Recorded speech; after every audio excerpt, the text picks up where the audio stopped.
Good evening from the Health Education campus of Case Western Reserve University and the Cleveland Clinic. I'm Chris Wallace of Fox News, and I welcome you to the first of the 2020 presidential debates between President Donald J. Trump and former Vice President Joe Biden.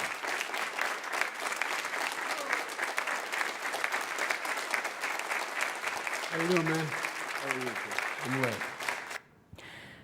Καλή σας ημέρα, κυρίες και κύριοι. Καλώς ήρθατε στους πρωινούς για αυτό το μήνα διαλόγους του Ιδρύματος Σταύρος Νιάρχος. 35η διάλογοι Σεπτεμβρίου με θέμα το φαινόμενο της πεταλούδας, γεωπολιτική και αλληλεπίδραση. Το debate έγινε. Πήραμε μία γεύση από την έναρξη, από όσα διαδραματίστηκαν πριν από πολύ λίγες ώρες στην άλλη άκρη του Ατλαντικού.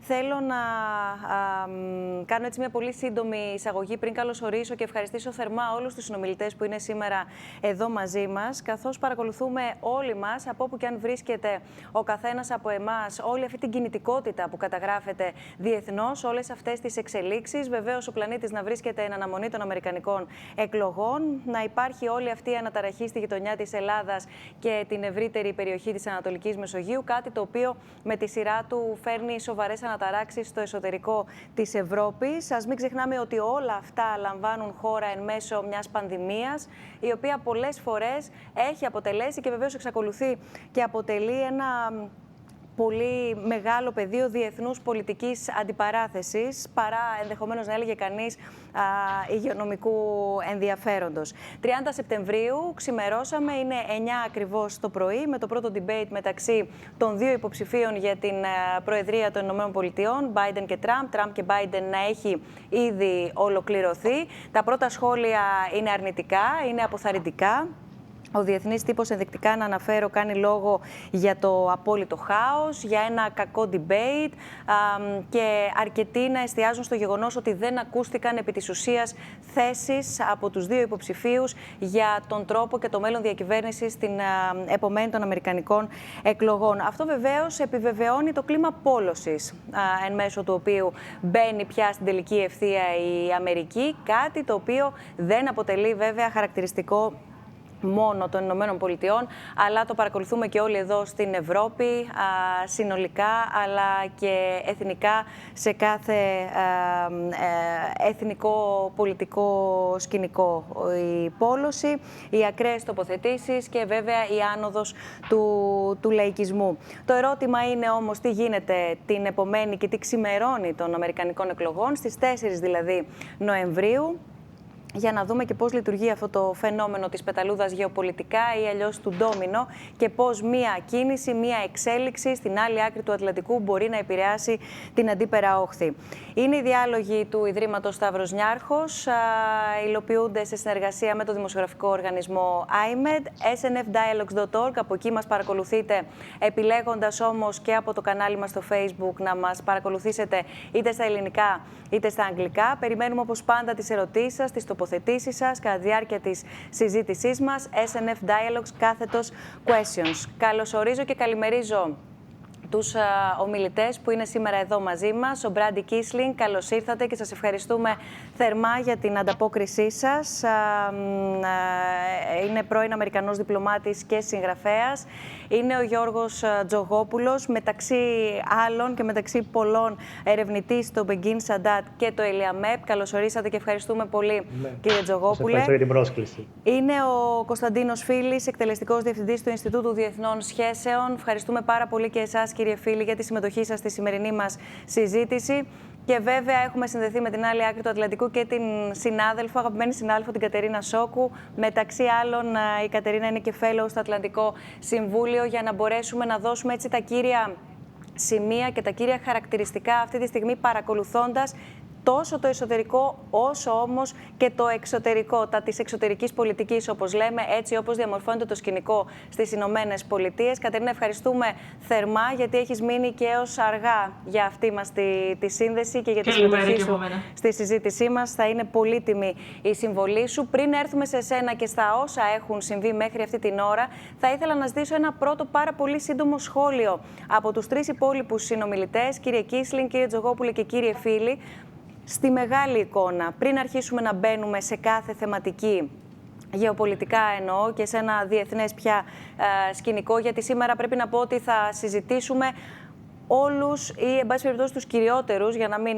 υπερβάλλω, γιατί είναι πάρα πολλοί, τους πιο κέριους όμως συσχετισμούς διεθνώς μεταξύ των χωρών, για να μπορέσουμε κάπως να κατανοήσουμε καλύτερα όλο αυτόν τον καταιγισμό των εξελίξεων που παρακολουθούμε στην εξωτερική πολιτική κάθε χώρας, κάθε υπήρου, κάθε ένωσης και ούτω καθεξής. Ξεκινώ λοιπόν με το πρώτο μου ερώτημα, ζητώντας από εσάς, όπως είπα, μια αρχική τοποθέτηση με το ποιο ή ποια είναι για εσάς αυτή τη στιγμή τα πιο σημαντικά σημεία ή το πιο σημαντικό σημείο διεθνώς στο οποίο εσείς θα στεκόσασταν. Αν δηλαδή διανύουμε μία περίοδο, θα έλεγε κανείς, παγκόσμιας σταθερότητας ή γεωπολιτικών τριγμών και γιατί. Κύριε Κίσλινγκ, ξεκινώ με εσάς.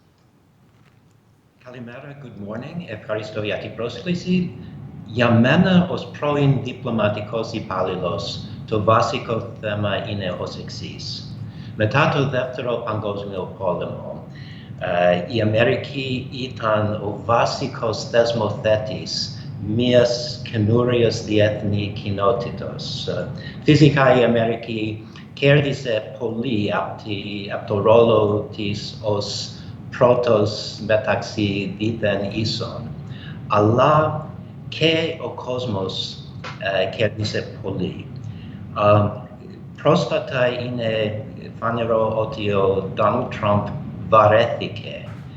Δεν είχε την υπομονή για ένα διεθνές σύστημα τόσο αργά, τόσο επίπονο. Προσπάθησε να αλλάξει το σκηνικό σε κάτι με διμερείς ισορροπίες δυνάμεις. Βλέπουμε ότι τα αποτελέσματα δεν είναι πολύ καλά. Η ερώτηση μου είναι πώς στο μέλλον θα γυρίσουμε σε κάτι πιο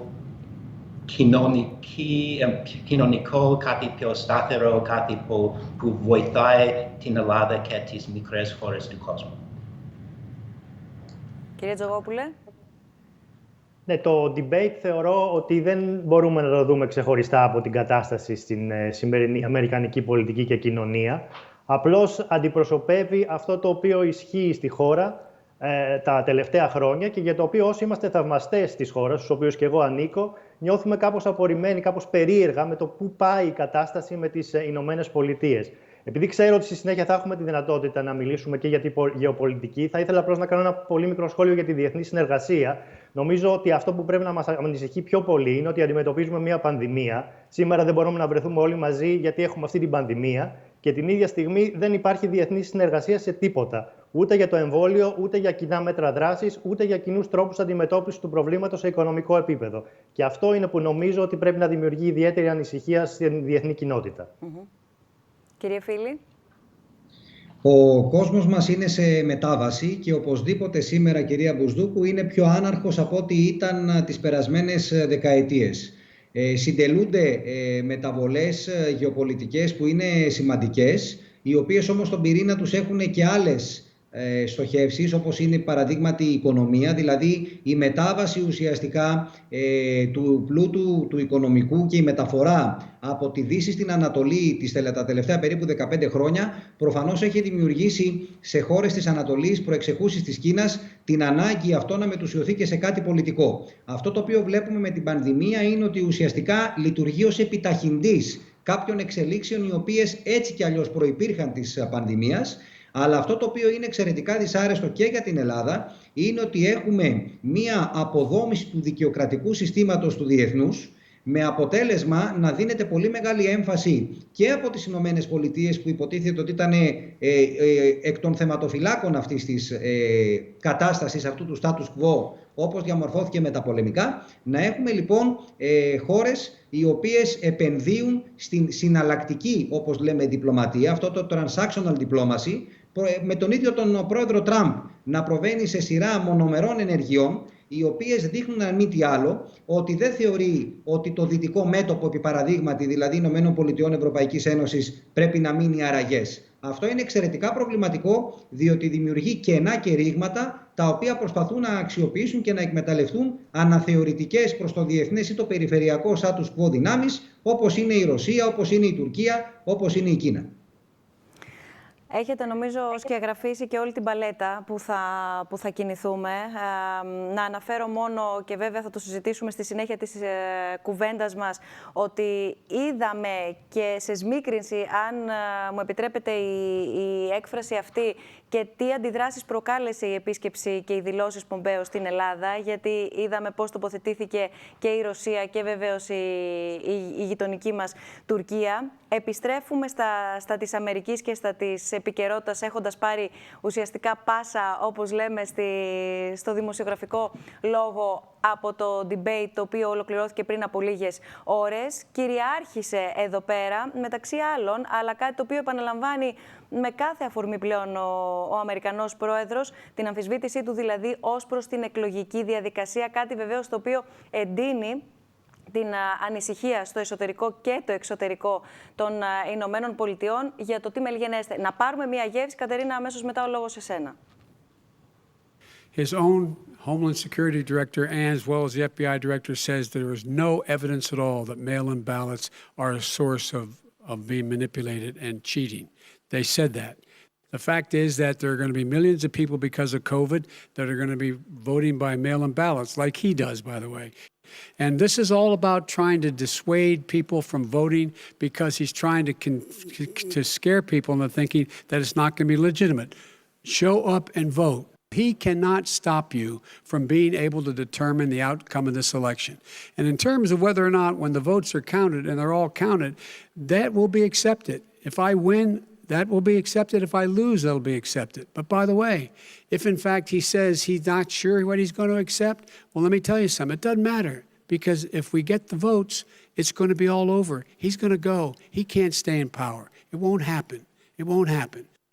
As far as the ballots are concerned, it's a disaster. If you have an unsolicited, they're sending millions of ballots all over the country. There's fraud. They found them in creeks. They found some with the name Trump, just happened to have the name Trump just the other day in a waste paper basket. This is going to be a fraud like you've never seen. The other thing, it's nice on November 3rd, you're watching and you see who won the election. And I think we're going to do well because people are really happy with the job we've done. But you know what? We won't know. We might not know for months because these ballots are going to be all over. Are you counting on the Supreme Court, including a Justice Barrett, to settle any dispute? Yeah, I think I'm counting on them to look at the ballots, definitely. I don't think, I hope we don't need them in terms of the election itself. But for the ballots, I think so. Να μην χρειαστεί, αλλά για την επιστολική ψήφο ίσως χρειαστεί. Παρακολουθήσαμε είναι το που αξίζει να σταθεί κανείς, παρακολουθώντας είτε από το εσωτερικό είτε βεβαίως από τον υπόλοιπο κόσμο την τηλεοπτική αναμέτρηση των δύο υποψηφίων. Πιστεύω ότι όλες οι αρχικές τοποθετήσεις, αλλά και το απόσπασμα που δείξαμε από την τηλεμαχία, δείχνουν την κρισιμότητα αυτής της εκλογικής αναμέτρησης στις Ηνωμένες Πολιτείες και αν μη τι άλλο αυτή η συγκεκριμένη διαμάχη έσπασε τα πρωτόκολλα σε σχέση με τις προσωπικές επιθέσεις που απίφθηναν οι δύο αντίπαλοι ο ένας τον άλλον, αλλά και σε σχέση με τις συνεχείς διακοπές, κυρίως από τον πρόεδρο Τραμπ, της διαδικασίας, κατά παράβαση βεβαίως της διαδικασίας που μέχρι τώρα τηρείται και το παρακολουθούμε έτσι σχεδόν ευλαβικά ακόμα και σε πολύ κρίσιμες αναμετρήσεις, με την εξαίρεση ίσως της τελευταίας μεταξύ του Προέδρου σήμερα Τραμπ και της Χίλαρη Κλίντον, που επίσης ήταν πολύ έντονες, αλλά είχαμε ένας από τους δύο πρωταγωνιστές, ήταν βεβαίως ο Πρόεδρος Τραμπ. Στην ουσία της συζήτησης, και αν προσπαθήσουμε να αφήσουμε στην άκρη, που είναι λίγο δύσκολο για τον κοινό ακροατή, τηλεθεατή να κάνει, όλες τις διακοπές και τις αλληλοκαλύψεις, τα θέματα στα οποία στάθηκαν ήταν κυρίως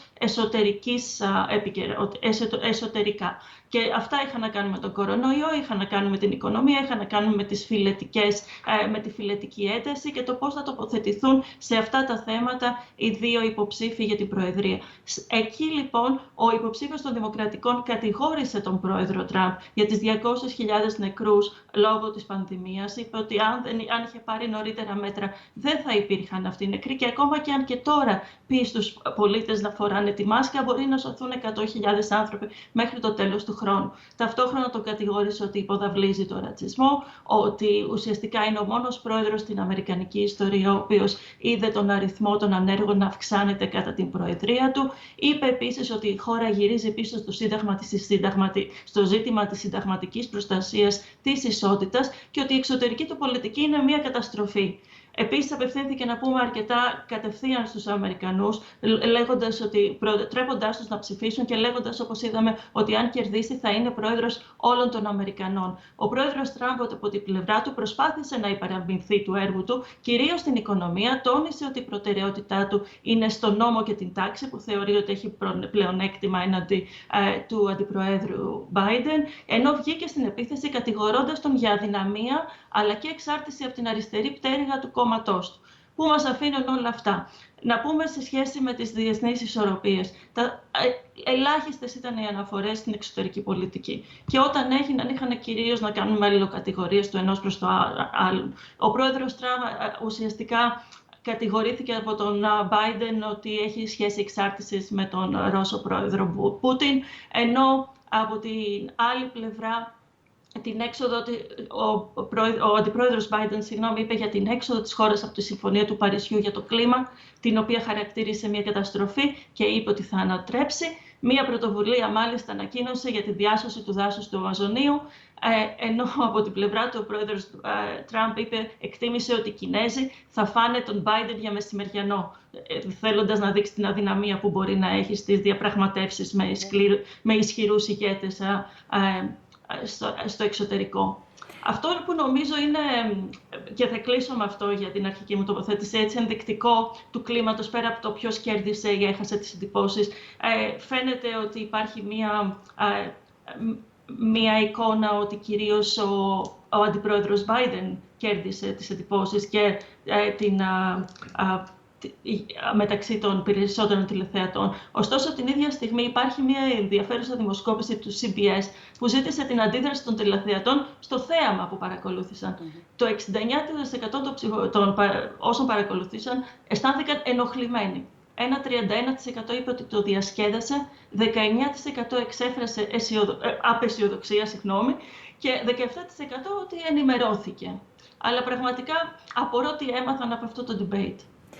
Τα κρατάμε όλα αυτά τα οποία μας μετέφερες και δεν ξέρω αν είναι εύκολο κανείς να εντοπίσει ποιο είναι τελικά το διακύβευμα των εκλογών εν τέλει. Δηλαδή, 3 Νοεμβρίου ο μέσος Αμερικανός πολίτης για ποιο λόγο, με ποιο κριτήριο, μάλλον για να το τοποθετήσω πιο σωστά, θα πάει να επιλέξει αν θα υποστηρίξει τον ένα υποψήφιο ή τον άλλο. Είναι πάρα πολλά και πάρα πολύ βαθιά τα εσωτερικά ζητήματα που έχουν ανοίξει σε επίπεδο κοινωνικό, οικονομικό στο εσωτερικό της Αμερικής και ταυτόχρονα πολύ έντονη η κινητικότητα, για παράδειγμα, με την Κίνα. Έστω και αν εξαντλήθηκε τουλάχιστον στην πρώτη τηλεμαχία κατά τον τρόπο που μας περιέγραψες. Ναι. Υπάρχουν δύο θέματα. Το ένα είναι η εξωτερική πολιτική που ακολουθεί η Αμερική ανεξαρτήτως του ποιος είναι πρόεδρος και το άλλο έχει να κάνει με τις αλλαγές που θα προκύψουν αναλόγως του ποιος θα εκλεγεί ξανά. Και βέβαια την εσωτερική πραγματικότητα στο εσωτερικό της χώρας. Υπάρχουν κατά κοινή ομολογία και οι δημοκρατικοί και οι ρεπουμπλικάνοι εστιάζουν ως προτεραιότητα στην αντιμετώπιση μιας αναδυόμενης Κίνας, στην αντιπαλότητα με τη Ρωσία. Και αυτό είτε με τη μία κυβέρνηση είτε με την άλλη θα συνεχιστεί. Το ζήτημα είναι το στυλ περισσότερο και έχει να κάνει σίγουρα και με μια κρίσιμη διαφορά των δύο υποψηφίων. Είναι το πώς βλέπουν τη συνεργασία τους με τους συμμάχους τους στη Δύση για να αντιμετωπίσουν αυτές τις προκλήσεις. Είπες και εσύ νωρίτερα, Άννα, ότι ουσιαστικά ο πρόεδρος Τραμπ έχει γυρίσει σε διμερείς συνεργασίες. Είναι κάτι που προσπαθεί να προωθήσει. Είναι κάτι το οποίο ο αντιπρόεδρος Biden έχει πει ότι δεν λειτουργεί, ότι δημιουργεί πρόβλημα με τους ιστορικούς συμμάχους των Ηνωμένων Πολιτειών στην Ευρώπη, αλλά και στον Καναδά και στις ασιατικές χώρες.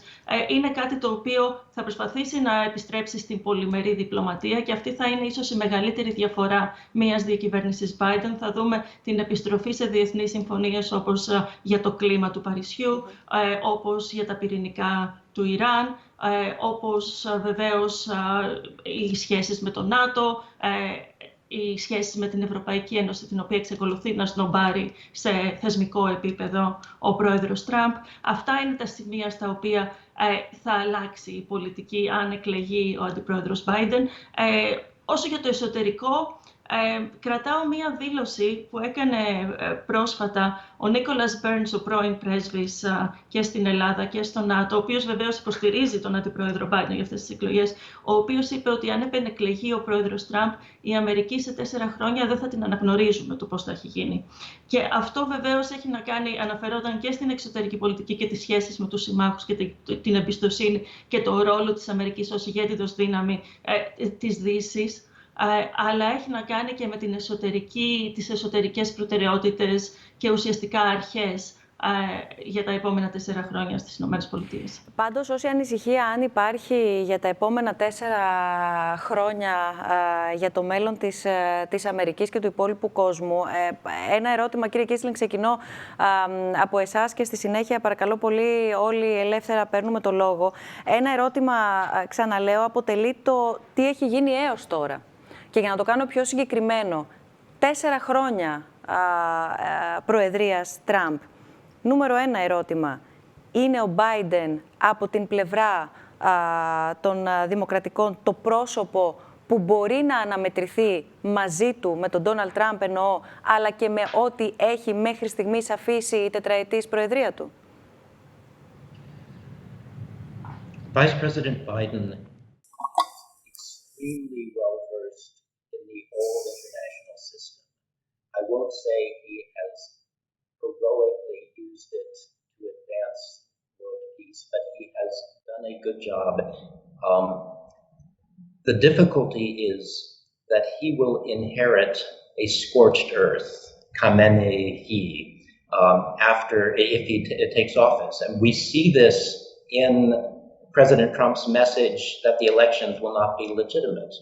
Normally, the U.S. electoral process gives the President of the United States incredibly good legitimacy to govern the American people. When he says something, people do it. Trump is trying to say, if he loses the elections, the next president will not have the authority he had. When you add that to things like castrating the World Trade Organization, which is a crucial tool for international stability, crippling the World Health Organization, the other agreements that Katerina mentioned. Also, Biden will come to office with a huge deficit, a larger deficit by far than the United States has seen since World War II. When you have no money, you have much less freedom of action. So that's my big concern. Not that Biden is capable of doing the job, but that he will have considerably damaged tools to work with. Για να δουλέψει. Κύριε Φίλη, κύριε Τζογόπουλε. Κοιτάξτε, η αλήθεια είναι ότι, όπως είπε πολύ σωστά η κυρία Σόκου, αυτή η διαδικασία είναι πάρα πολύ κρίσιμη και το κατάλαβε κανείς ήδη, το συνειδητοποίησε από το πρώτο debate. Είναι δυσάρεστο για την Αμερικανική Δημοκρατία ότι έχουμε αυτή την καθίζηση, θα έλεγα, και η εκτίμηση πριν τις εκλογές του 2016 ήταν ότι ο πρόεδρος Τραμπ μόνο και μόνο ως υποψήφιος του Ρεπουμπλικανικού κόμματος καταρχάς και εν συνεχεία ως προεδρικός υποψήφιος θα μπορούσε να επιβάλλει μία ατζέντα. Πολλό δε μάλλον από τη στιγμή που κατάφερε να εκλεγεί. δυστυχώς όταν έχεις να αντιπαραβάλεις οποιονδήποτε πολιτικό με έναν πολιτικό του στυλ και του επίπεδου του Προέδρου Τραμπ, τα πράγματα δεν μπορούν να πάνε προς το καλύτερο, αναγκαστικά πάνε προς το χειρότερο. Και είδαμε στο debate μια πρωτόγνωρη πόλωση. Εγώ θα σταθώ σε συνέχεια αυτό που είπε ο κύριος Κίσλιν ως προς το εσωτερικό στα εξής δύο πράγματα πολύ σύντομα. Πρώτον, ότι ο Τραμπ διατείνεται, και νομίζω η κυρία Σόκου αυτό μπορεί να το επιβεβαιώσει, ότι μέχρι το ξέσπασμα της πανδημίας η αμερικανική οικονομία πήγαινε καλά και αυτό του έδινε, θα έλεγα, φτερά σε σχέση με τις προεδρικές εκλογές, κάτι το οποίο διακόπηκε ως δυναμική τόσο από την κακή διαχείριση που έκανε της πανδημίας. Θα θυμίσω μεταξύ άλλων, πέραν των 200.000 και πλέον νεκρών, ότι στα τέλη Δεκεμβρίου αποθέωνε την κινεζική ηγεσία για την καταπληκτική δουλειά που είχε κάνει με τη διαχείριση της COVID-19 και 2 μήνες μετά δεν υπεγράφει από την G7 ανακοινωθέν, διότι οι Αμερικανοί επέμεναν να συμπεριληφθεί στο ανακοινωθέν ότι είναι κινεζικός ιός. Θέλω να πω ότι αυτές οι παλινοδίες είναι εξαιρετικά προβληματικές. Εκεί όμως θέλω να καταλήξω είναι ότι πρώτον, σε σχέση με την οικονομία φαίνεται ότι ο Τραμπ τα πήγε καλά, αλλά η διαχείριση της πανδημίας και εν συνεχεία της δολοφονίας του George Floyd και ό,τι επακολούθησε, που έβγαλε από το χαλί τα κρυμμένα ζητήματα σχετικά με τους Αφροαμερικανούς και γενικότερα με θέματα ισότητας στις Ηνωμένες Πολιτείες. Φαίνεται ότι του έχουν κοστίσει του Τραμπ. Από την άλλη, αυτό που θέλω να πω είναι ότι αναμετρήθηκε ο Τραμπ αυτά τα 4 χρόνια, κυρία Μπουσδούκου, με τους θεσμούς και είδαμε τα όρια των θεσμών, αυτό που λέμε το θεσμικό αντίβαρο, τα checks and balances σε σχέση με τις Ηνωμένες Πολιτείες, ότι πολλές φορές τα όρια έφτασαν στο όριο, αν μου επιτρέπετε τον όρο, αν και είναι αδόκιμος. Με την έννοια ότι οι θεσμοί και οι μηχανισμοί προσπάθησαν να ελέγξουν τον Τραμπ, αλλά κάποιες στιγμές φάνηκε ότι ήταν ανεξέλεγκτος. Και θα πω μόνο κάτι το οποίο όλοι μπορούμε να το καταλάβουμε. Η εξωτερική πολιτική των ΗΠΑ ασκήθηκε εν μέρη ή διαμορφώθηκε μέσα από tweets. Αυτό είναι κάτι πρωτόγνωρο, το να τιτιβίζει ο Αμερικανός πρόεδρος και τρόπον τεινά τα τιτιβίσματά του να προκαταλαμβάνουν την αμερικανική γραφειοκρατία και να σπέβδουν εν συνεχεία οι θεσμοί να πάρουν πίσω ή με κάποιον τρόπο να μετριάσουν τον αντίκτυπο ενός τιτιβίσματος του Αμερικανού πρόεδρου.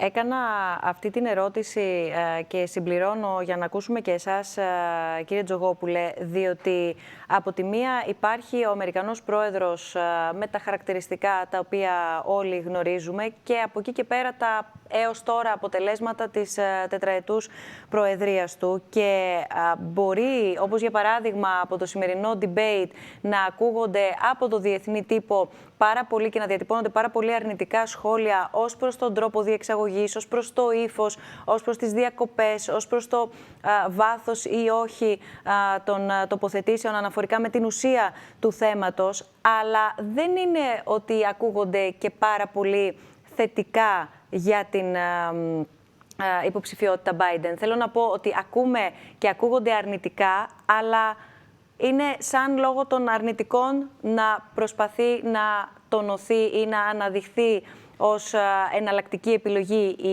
η υποψηφιότητα Biden. Κάτι το οποίο κάνει πολλούς να αναρωτιούνται για την επιλογή αυτή από την πλευρά των Δημοκρατικών. Κοιτάξτε, ο Biden είναι ένας καλός και ευγενής πολιτικός. Αυτό είναι πάρα πολύ σημαντικό να το τονίσουμε.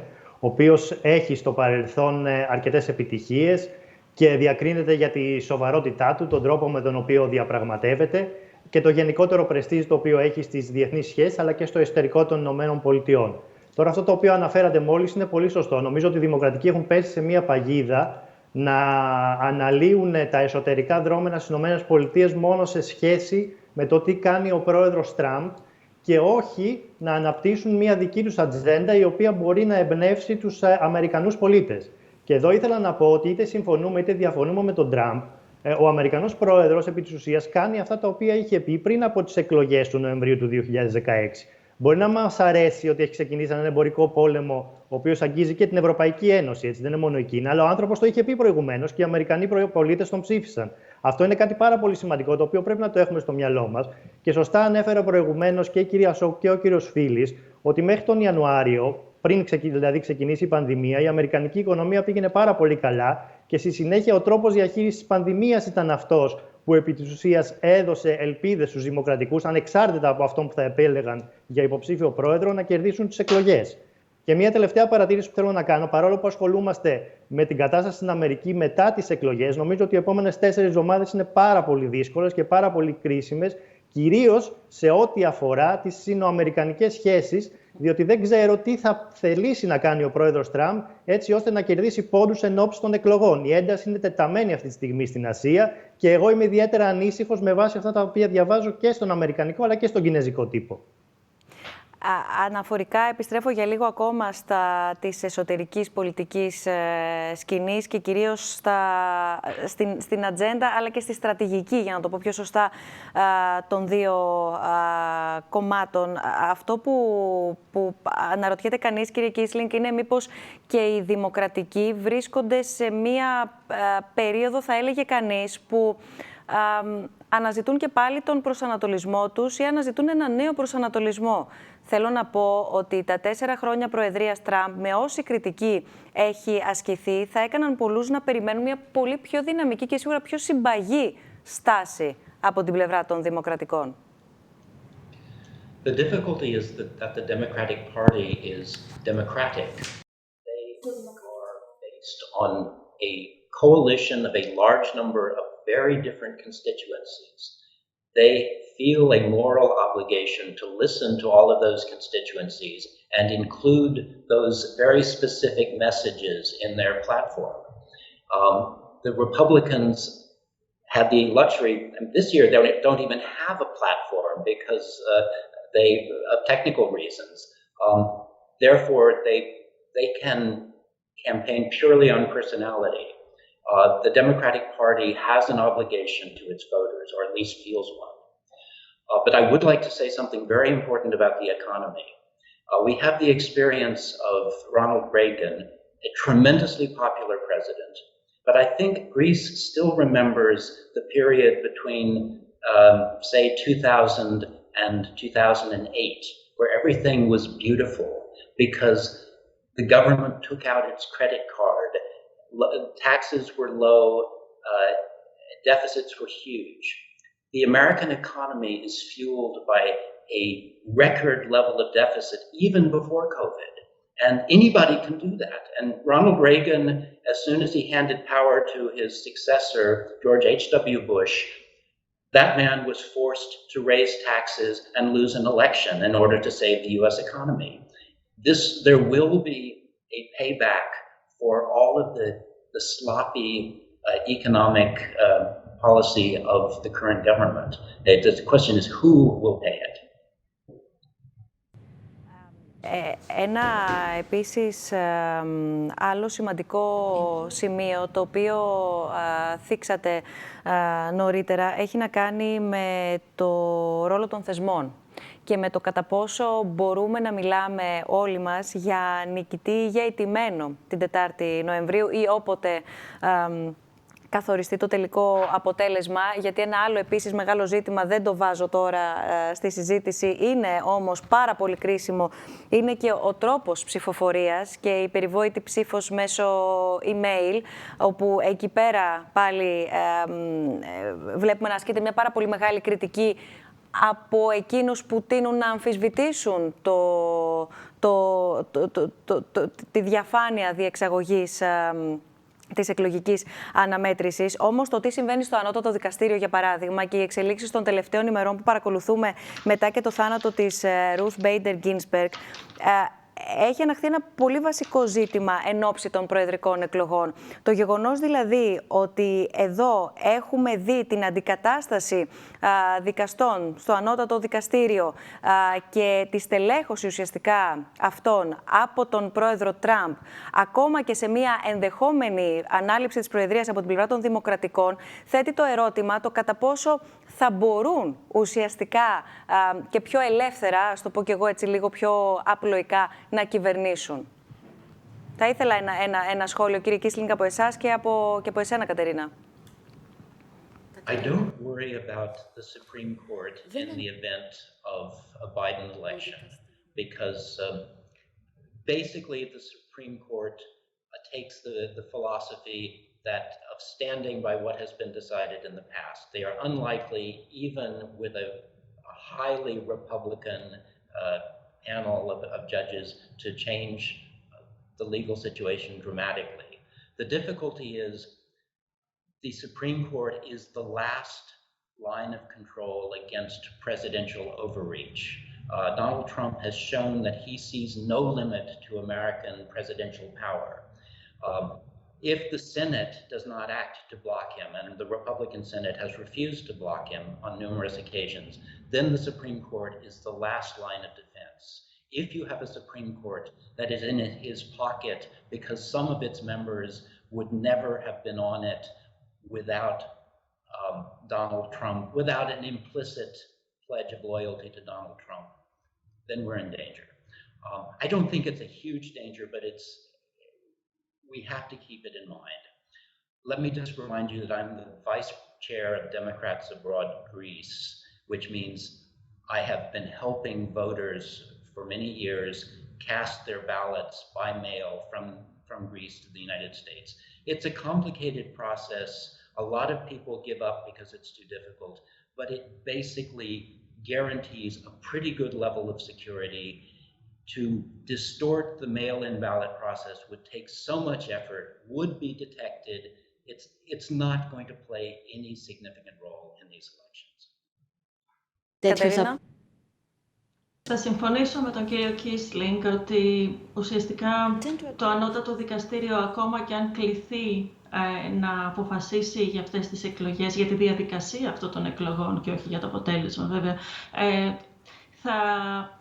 θα είναι, πιστεύω, στον επαγγελματισμό και βεβαίως στην νομική, έτσι, συνταγματική προσέγγιση των δικαστών, είτε είναι συντηρητική είτε είναι προοδευτική. Την ίδια στιγμή όμως ανησυχώ περισσότερο για τη διαδικασία μέχρι να φτάσουμε εκεί.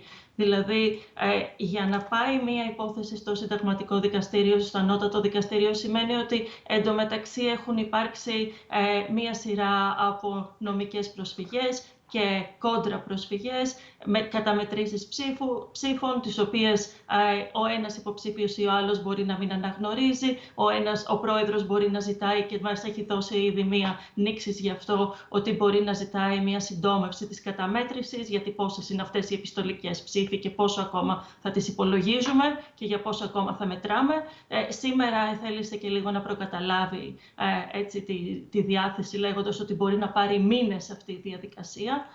Και ταυτόχρονα βεβαίως όταν ρωτήθηκε για το αν θα πει στους οπαδούς του να παραμείνουν ήρεμοι όσο γίνεται αυτή η διαδικασία, είπε, δεν τοποθετήθηκε, αλλά είπε θα τους ζητήσω να παρακολουθήσουν και να επαγρυπνούν από κοντά το πώς γίνεται η διαδικασία. Άρα ουσιαστικά, μάλλον εμένα προσωπικά δεν μου ενέπνευσε ιδιαίτερη εμπιστοσύνη ότι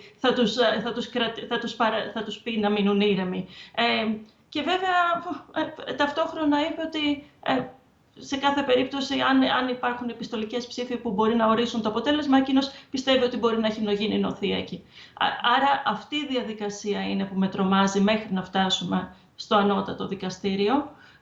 Την επόμενη μέρα θεωρώ ότι οι θεσμοί έχουν πολύ πιο μακρύ χρόνο από τα γεγονότα ή τους ανθρώπους, οπότε νομίζω ότι είναι εύκολο να επανέλθουν σε μια προηγούμενη κατάσταση. Δεν θεωρώ ότι τόσο εύκολα σε 4 χρόνια προεδρίας Τραμπ ή 8 μπορεί να υπάρξει ρήξη σε θεσμούς τραγική, ειδικά σε μια ισχυρή δημοκρατία σαν τις Ηνωμένες Πολιτείες. Ωστόσο, αυτή τη στιγμή είναι γεγονός ότι όλα αυτά που συμβαίνουν πλήττουν την ηγετική εικόνα και τη διεθνή εικόνα και την εμπιστοσύνη ουσιαστικά του υπόλοιπου κόσμου και δι των δυτικών συμμάχων στις Ηνωμένες Πολιτείες. Και αυτό είναι ένα κόστος που υπάρχει και μπορεί να υπολογιστεί, είναι υπολογίσιμο, όπως και να το κάνει κανείς.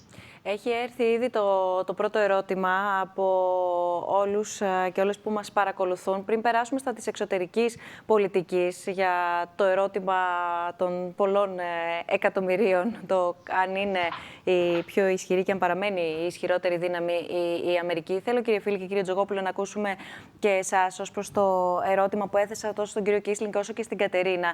Γιατί ακόμα κι αν δεν υπάρχει, αν δεν είναι ικανή η τετραετής προεδρία έως τώρα του Ντόναλντ Τραμπ να επηρεάσει τους θεσμούς σε τόσο ανησυχητικό, όπως διατυπώνεται από πάρα πολλούς, η αλήθεια είναι, βαθμό, ιδιαίτερα σε ό,τι αφορά στο ανώτατο δικαστήριο, υπάρχει πάρα πολύ μεγάλη ανησυχία για το κατά πόσο μιλάμε για μια πιο συντηρητική πια Αμερική. Πιστεύω, κυρία Μπουσδούκου, ότι αυτό που βλέπουμε σήμερα ως φαινόμενο Τραμπ δεν είναι αποτέλεσμα των τελευταίων λίγων ετών, αλλά είναι αποτέλεσμα μιας μακράς διαδικασίας η οποία έχει ξεκινήσει στο Ρεπουμπλικανικό κόμμα, θα σας έλεγα, ήδη πριν την εκλογή του Ρόναλντ Ρέιγκαν το 1980.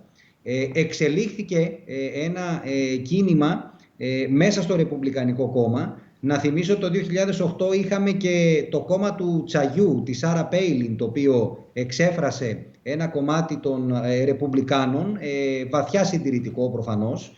Αλλά εγώ αυτό το οποίο αντιλαμβάνομαι είναι ότι ο πρόεδρος Τραμπ χρησιμοποιεί την ανασφάλεια που αισθάνεται αυτή τη στιγμή ο μέσος Αμερικανός, απευθύνεται σε πολύ συγκεκριμένα στρώματα των Αμερικανών. Δεν νομίζω ότι είναι εκφραστής του συνόλου των Αμερικανών, αλλά εκφράζει πολύ συγκεκριμένα στρώματα του λευκού Αμερικάνου, ο οποίος είναι της μεσαίας ή της χαμηλότερης τάξης, ίσως και χαμηλότερου επίπεδου μορφωτικού, ο οποίος διαβεί στις κεντρικές πολιτείες των ΗΠΑ και ανησυχεί πάρα πολύ για τα θέματα υγείας, ανησυχεί πάρα πολύ για το μέλλον το δικό του, των παιδιών του, των εγγονών του, ανησυχεί πάρα πολύ από το γεγονός ότι αμερικανικές πολυεθνικές έχουν εγκατασταθεί σε χώρες της Ασίας και έχουν στερήσει από αυτόν την εργασία. Βλέπει εχθρικά την καθεστική ατάξη στις Ηνωμένες Πολιτείες. Βλέπουμε ότι ο πρόεδρος Τραμπ, παρότι ο ίδιος είναι επιχειρηματίας, δεν προέρχεται δηλαδή από τα κάτω, έχει χρησιμοποιήσει πάρα πολλές φορές στο λόγο του μία αντιπαραβολή μεταξύ του ιδίου και της καθεστικής τάξης των Αμερικανών, την οποία εξέφρασε η Χίλαρη Κλίντον, εκφράζουν οι δημοκρατικοί, η Wall Street, οι αγορές και ούτω καθεξής. Οπότε θέλω να πω ότι ανεξάρτητα από το αποτέλεσμα, αυτή τη στιγμή στην Αμερική έχουμε μια νέα κατάσταση σε κοινωνικό πεδίο. Το είδαμε να εκφράζεται και να αποτυπώνεται και με τα επεισόδια των τελευταίων μηνών μετά την δολοφονία του George Floyd και ό,τι έχει ακολουθήσει αυτής. Δεν ξέρω πόσο διχασμένη είναι η Αμερική. Αυτό το οποίο πάντως μπορώ να πω είναι ότι η πόλωση, τουλάχιστον σε πρώτη ανάγνωση, φαίνεται να ευνοεί περισσότερο τον Τραμπ, γιατί ξέρει να παίζει καλύτερα αυτό το παιχνίδι. Το θέμα είναι αν την επομένη των εκλογών θα έχουμε μια διχασμένη Αμερική, κάτι το οποίο είναι το τελευταίο που χρειάζονται και οι Ηνωμένες Πολιτείες, αλλά θα σας έλεγα και ο πλανήτης. Ακριβώς. Και αυτό είναι και το ερώτημά μου προς τον κύριο Τζογόπουλο. Κατά πόσο δηλαδή πια αρχίζουμε να βλέπουμε τον υπόλοιπο πλανήτη να επηρεάζεται. Α, από την ενδεχόμενη πιο βαθιά συντηρητική Ευρώπη. Β, από την ανησυχία που υπάρχει ο πρόεδρος Τραμπ να μην παραδώσει την προεδρία σύμφωνα με τα λεγόμενά του. Έχουμε δεχθεί και ένα σχετικό ερώτημα. Το πώς ουσιαστικά επηρεαζόμαστε σε όλα τα υπόλοιπα, ξαναλέω, σημεία του πλανήτη από όλα όσα αυτή τη στιγμή διαδραματίζονται στην άλλη άκρη του Ατλαντικού. Αρχικά να συμφωνήσω και με τον πρέσβη Κίσλινγκ. Νομίζω ότι το θέμα δεν θα φτάσει στα άκρα όσον αφορά την καταμέτρηση των ψήφων. Νομίζω ότι οι συνταγματικοί έλεγχοι εντός των ΗΠΑ θα παραμείνουν ισχυροί. Ωστόσο, συμβολικά αυτή τη στιγμή υπάρχει ένα θέμα και είναι ένα θέμα διότι μιλάμε αυτή τη στιγμή για διαφάνεια στην καταμέτρηση των ψήφων εντός των ΗΠΑ και τι θα γίνει σε περίπτωση που ο πρόεδρος Τραμπ δεν αποδεχτεί το αποτέλεσμα. Θα μπορούσατε να φανταστείτε πριν από 8 χρόνια, για συγγνώμη που παράδειγμα. διακόπτω, πόσο πιθανό είναι το ενδεχόμενο η άρνηση Τραμπ να παραδώσει την εξουσία να οδηγήσει σε ακραίες εξελίξεις έως και σε εμφυλιοπολεμικές καταστάσεις και τι επιπτώσεις θα έχει αυτή η εξέλιξη για τον υπόλοιπο πλανήτη? Θεωρώ ότι δεν θα φτάσουν τα πράγματα στα άκρα, εκτός αν βέβαια υπάρχει θέμα με ορισμένες ψήφους στις πολιτείες κλειδιά, όπου θα γίνει ξανά καταμέτρηση και θα υπάρξει μια περίοδος αστάθειας. Όμως νομίζω ότι η συνταγματική έλεγχη, και αυτό είναι και το ωραίο της αμερικανικής δημοκρατίας, έτσι κι αλλιώς, την οποία όλοι αγαπάμε και θεωρούμε και εξακολουθούμε ακόμα και σήμερα να θεωρούμε πρότυπο για όλο τον κόσμο. Από εκεί και πέρα, αν μπορώ να κάνω ένα ευρωπαϊκό σχόλιο για την κατάσταση στην Αμερική, νομίζω ότι η πιο ξεκάθαρη θέση σχετικά με το τι θα ήθελαν οι ευρωπαϊκές χώρες, τουλάχιστον τα κράτη-μέλη της Ευρωπαϊκής Ένωσης, γιατί η Αγγλία νομίζω θέλει επικράτηση του Τραμπ, θα ήταν να κερδίσει ο Biden, έτσι ώστε να επανέλθουν οι ατλαντικές σχέσεις στην αρμονική συνεργασία της οχταετίας του Μπαράκ Ομπάμα. Νομίζω ότι αυτό είναι ξεκάθαρο από την ευρωπαϊκή οπτική γωνία και με δεδομένο ότι το μεγαλύτερο πρόβλημα αυτή τη στιγμή είναι αυτό της έλλειψης διεθνούς συνεργασίας σε κομβικά ζητήματα τα οποία απαιτούν συνεργασία.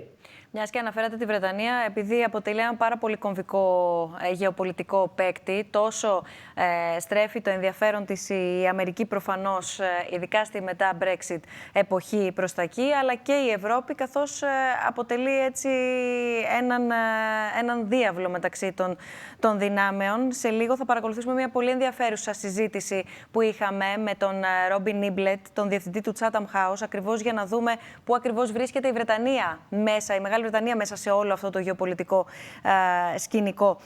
Κύριε Φίλη, η Αμερική πού βρίσκεται σήμερα γεωπολιτικά? Επανέρχομαι στο πρώτο ερώτημα που είδαμε. Είναι η Αμερική η ισχυρότερη δύναμη, έτσι όπως μέχρι πρότινος τουλάχιστον διεθνώς εννοώ, παραμένει η ισχυρότερη χώρα με την ισχυρότερη γεωπολιτική στρατηγική και με τον ισχυρότερο, αν θέλετε, λόγο να διατυπώνεται στις γεωπολιτικές εξελίξεις? Αν δούμε, κυρία Μπουσδούκου, τους συντελεστές ισχύως, δεν υπάρχει καμία αμφιβολία ότι οι Ηνωμένες Πολιτείες παραμένουν μακράν, θα έλεγα, του δεύτερου, δηλαδή της Κίνας, η ισχυρότερη δύναμη αυτή τη στιγμή σε παγκόσμια κλίμακα. Από την άλλη, υπάρχουν κάποιες ενδείξεις. Πρώτον, ότι οι Ηνωμένες Πολιτείες, και αυτό είναι μια τάση η οποία δεν εκκίνησε την περίοδο Τραμπ, αλλά είχε ήδη ξεκινήσει από την περίοδο Ομπάμα, έχουν υποστεί οι Ηνωμένες Πολιτείες μια κόπωση και η κοινωνία η αμερικανική σε σχέση με το ρόλο του παγκόσμιου χωροφύλακα, όπως συνηθίζουμε να λέμε, που έπαιζαν οι Ηνωμένες Πολιτείες τις περασμένες δεκαετίες. Και επειδή, όπως όλες οι κυβερνήσεις, υπάρχει και το εγχώριο ακροατήριο, προφανώς όλοι σκέπτονται ότι αυτή τη στιγμή, σε επίπεδο αμερικανικής κοινωνίας, αυτή η τάση μερικού απομονωτισμού φαίνεται ότι κάνει γκέλ, να το πω κατά το κοινώς λεγόμενο, ότι έχει δηλαδή μια απήχηση. Δεν είναι κάτι το οποίο είναι ξένο ως προς τις επιθυμίες του μέσου Αμερικανού. Άλλωστε, ο πρόεδρος Τραμπ εξελέγει με την σημαία και με το σύνθημα America First, έτσι, Αμερική πρώτα. Βέβαια με έναν λάθος τρόπο σε σχέση με τα διεθνή, οφείλω να ομολογήσω, αλλά πάντως είναι κάτι το οποίο θεωρώ ότι στο μέσο Αμερικάνο, αν δεν του αρέσει, πάντως σίγουρα δεν τον ενοχλεί. Το γεγονός ότι μετά την επέμβαση στο Αφγανιστάν και την μακροημέρευση κόντρα σε αυτά τα οποία έλεγε ο George W. Bush τότε, μετά την αποτυχημένη επέμβαση στο Ιράκ και λόγω των εξελίξεων στην περιοχή με την τζιχαντιστική τρομοκρατία, η 11η Σεπτεμβρίου κλώνησε το αίσθημα των Αμερικανών ότι αν μη τι άλλο μπορούν να αισθάνονται ασφαλείς στο εσωτερικό της χώρας τους. Όλα αυτά, λιγότερο ή περισσότερο, έχουν συντελέσει σε αυτό το οποίο σας ανέφερα προηγουμένως. Αυτό που εγώ εκτιμώ, για να κλείσω, είναι ότι οι Ηνωμένες Πολιτείες επί Τραμπ κατάφεραν εντός εισαγωγικών να διασπάσουν το δυτικό μέτωπο. Δεν είναι άραγες. Ακούσαμε απίθανες δηλώσεις από τα χείλη του ίδιου του Αμερικανού Προέδρου, ο οποίος προέτρεπε την Ιταλία και τη Γαλλία να εξέλθουν της Ευρωζώνης, προσφέροντάς τους μια καλύτερη εμπορική συμφωνία. Είπε ότι είναι καταπληκτική εξέλιξη με αυτόν τον πομπόδι τρόπο που τοποθετείται το Brexit. και ούτω καθεξής, είναι προφανές ότι από ευρωπαϊκής πλευράς υπάρχει πολύ μεγάλη διστακτικότητα, δισταγμός και το θέτω μάλλον κομψά απέναντι στον Τραμπ. Επίσης, οι μονομερείς ενέργειες από πλευράς του Αμερικανού Προέδρου είναι εξαιρετικά ενοχλητικές. Αναφέρθηκε και ο κύριος Κίσλινγκ και η κυρία Σόκου και στην αποχώρηση από τη Συνθήκη των Παρισίων για την κλιματική αλλαγή και στην αποχώρηση από τη Συμφωνία για το πυρηνικό πρόγραμμα του Ιράν. Και τέλος, αυτό που είπα στην αρχή της κουβέντας μας, δηλαδή ο συναλλακτικός τρόπος με τον οποίο πολιτεύεται ο Τραμπ. Δεν υπάρχουν κανόνες, δεν υπάρχουν απαραίτητος θεσμοί. Θεωρεί ότι όλα αυτά είναι ίσως παροχημένα. Προτιμά να διαπραγματεύεται σε προσωπικό επίπεδο, σε διμερές επίπεδο. Θαυμάζει τον Κιμ Γιονγκούν, τον Πούτιν, τον Ερντογάν, που είναι, θα μου επιτραπεί ο όρος, μάτσο πολιτική, κόντρα σε αυτό που είναι η καγκελάριος Μέρκελ, παραδείγματι. Αυτό είναι ένα πρόβλημα. Γιατί αν υποθέσουμε ότι οι Ηνωμένες Πολιτείες δίνουν τον τόνο, αν μη τι άλλο, είναι μια κακή εξέλιξη οι ίδιες οι Ηνωμένες Πολιτείες, όχι ότι δεν το έκαναν και στο παρελθόν, αλλά ήταν ένα άλλο περιτύλιγμα, άλλο στυλ, να παραβιάζουν το δίκαιο, να παραβιάζουν συμφωνίες και να δείχνουν ότι η πολιτική πλέον πρέπει να ασκείται σε επίπεδο προσωπικό και όχι τόσο πολύ σε θεσμικό. Συναλλακτική διπλωματία, όπως τη χαρακτηρίσατε νωρίτερα. Κύριε Τζογόπουλε, μετά τη μεταστροφή αυτή που αναφέρατε και εσείς νωρίτερα, που είδαμε στις σχέσεις των ΗΠΑ με την Κίνα, μπορούμε να δούμε έτσι επιγραμματικά και να πούμε πού βρίσκονται, πώς διαμορφώνονται σήμερα? Εντάξει, ο πρόεδρος Τραμπ είχε μια ξεκάθαρη στρατηγική έναντι της Κίνας, που παρά τα όσα γράφονται διεθνώς έχει μια λογική. Η λογική του Προέδρου Τραμπ ήταν να χτυπήσει το ΑΕΠ της Κίνας μέσω της εισαγωγής φόρων για την εισαγωγή κινέζικων προϊόντων στην Αμερική, έτσι ώστε να χτυπήσει τις κινέζικες εξαγωγές και να μειωθεί το ΑΕΠ της Κίνας μέσω μακροπρόθεσμα. Γιατί το έκανε αυτό? Το έκανε γιατί θεωρεί ότι με αυτόν τον τρόπο θα πλήξει την ανάπτυξη της Κίνας και έτσι θα διακόψει τη ραγδαία ανάπτυξή της. Έχει δηλαδή μια ξεκάθαρη στρατηγική η πολιτική του Τραμπ, είτε συμφωνούμε είτε διαφωνούμε. Και αν δούμε τα νούμερα κατά τη διάρκεια του εμπορικού πολέμου, θα δούμε ότι κάτι έχει πετύχει όσον αφορά τον αρχικό του στόχο, χωρίς να σημαίνει ότι το ΑΕΠ της Κίνας έχει δεχτεί το πλήγμα το οποίο θα περίμενε ο ίδιος ο Τραμπ προηγουμένως. Τώρα, σε δεύτερο επίπεδο, η πολιτική του Τραμπ σχετίζεται με το λεγόμενο τεχνολογικό πόλεμο και αυτή είναι η ουσία της σημερινής διαμάχης η οποία υπάρχει. Γιατί πέρα από τη γειτονιά της Κίνας, όπου μία ανάφλεξη είναι πιθανή σε οποιοδήποτε σημείο, αλλά είναι στη γειτονιά της Κίνας και δεν ξέρω κατά πόσο οι ΗΠΑ θα ενδιαφερθούν και θα πάρουν το ρίσκο, γιατί εκεί η Κίνα δεν αστιεύεται και αυτό το λέω με πολύ μεγάλη σοβαρότητα όσον αφορά τις κινέζικες θέσεις για το τι θα γίνει αν υπάρξει περιστατικό είτε στην Νότιο Κινέζικη θάλασσα είτε στα στενά της Ταϊβάν. Από εκεί και πέρα οι ΗΠΑ προσπαθούν να πλήξουν τις κινέζικες εταιρείες και προσπαθούν να τις πλήξουν με ένα ξεκάθαρο τρόπο. Δηλαδή λένε στις αμερικανικές εταιρείες οι οποίες πολλούν ημιαγωγούς στην Κίνα να σταματήσουν να το κάνουν. Και θεωρούν ότι με αυτόν τον τρόπο η Κίνα θα αντιμετωπίσει πρόβλημα κυρίως στην τεχνολογική πρόοδό της. Νομίζω οι ΗΠΑ θα πρέπει να δουν πιο καλά γιατί κατάφεραν οι Κινέζοι να ξεπεράσουν τις αμερικανικές εταιρείες στο 5G. Γιατί αυτή τη στιγμή η Huawei, πέρα από το πολιτικό σκέλος της ιστορίας, σε επίπεδο τεχνικό είναι μπροστά. Αυτό είναι που πρέπει να αντιμετωπίσει η Αμερική για να ξαναπάρει τα ηνία. Αυτή είναι η ουσία του προβλήματος. Θα επιστρέψουμε στο κομμάτι Κίνα, καθώς σιγά σιγά θα προχωράμε και στις υπόλοιπες χώρες. Κατερίνα, πριν σε αποδεσμεύσουμε, γιατί η ώρα περνάει, δεν ξέρω αν θέλεις ένα τελευταίο σχόλιο. Ναι, θα ήθελα να συμφωνήσω με κάποια πράγματα που έχουν ήδη αναφερθεί.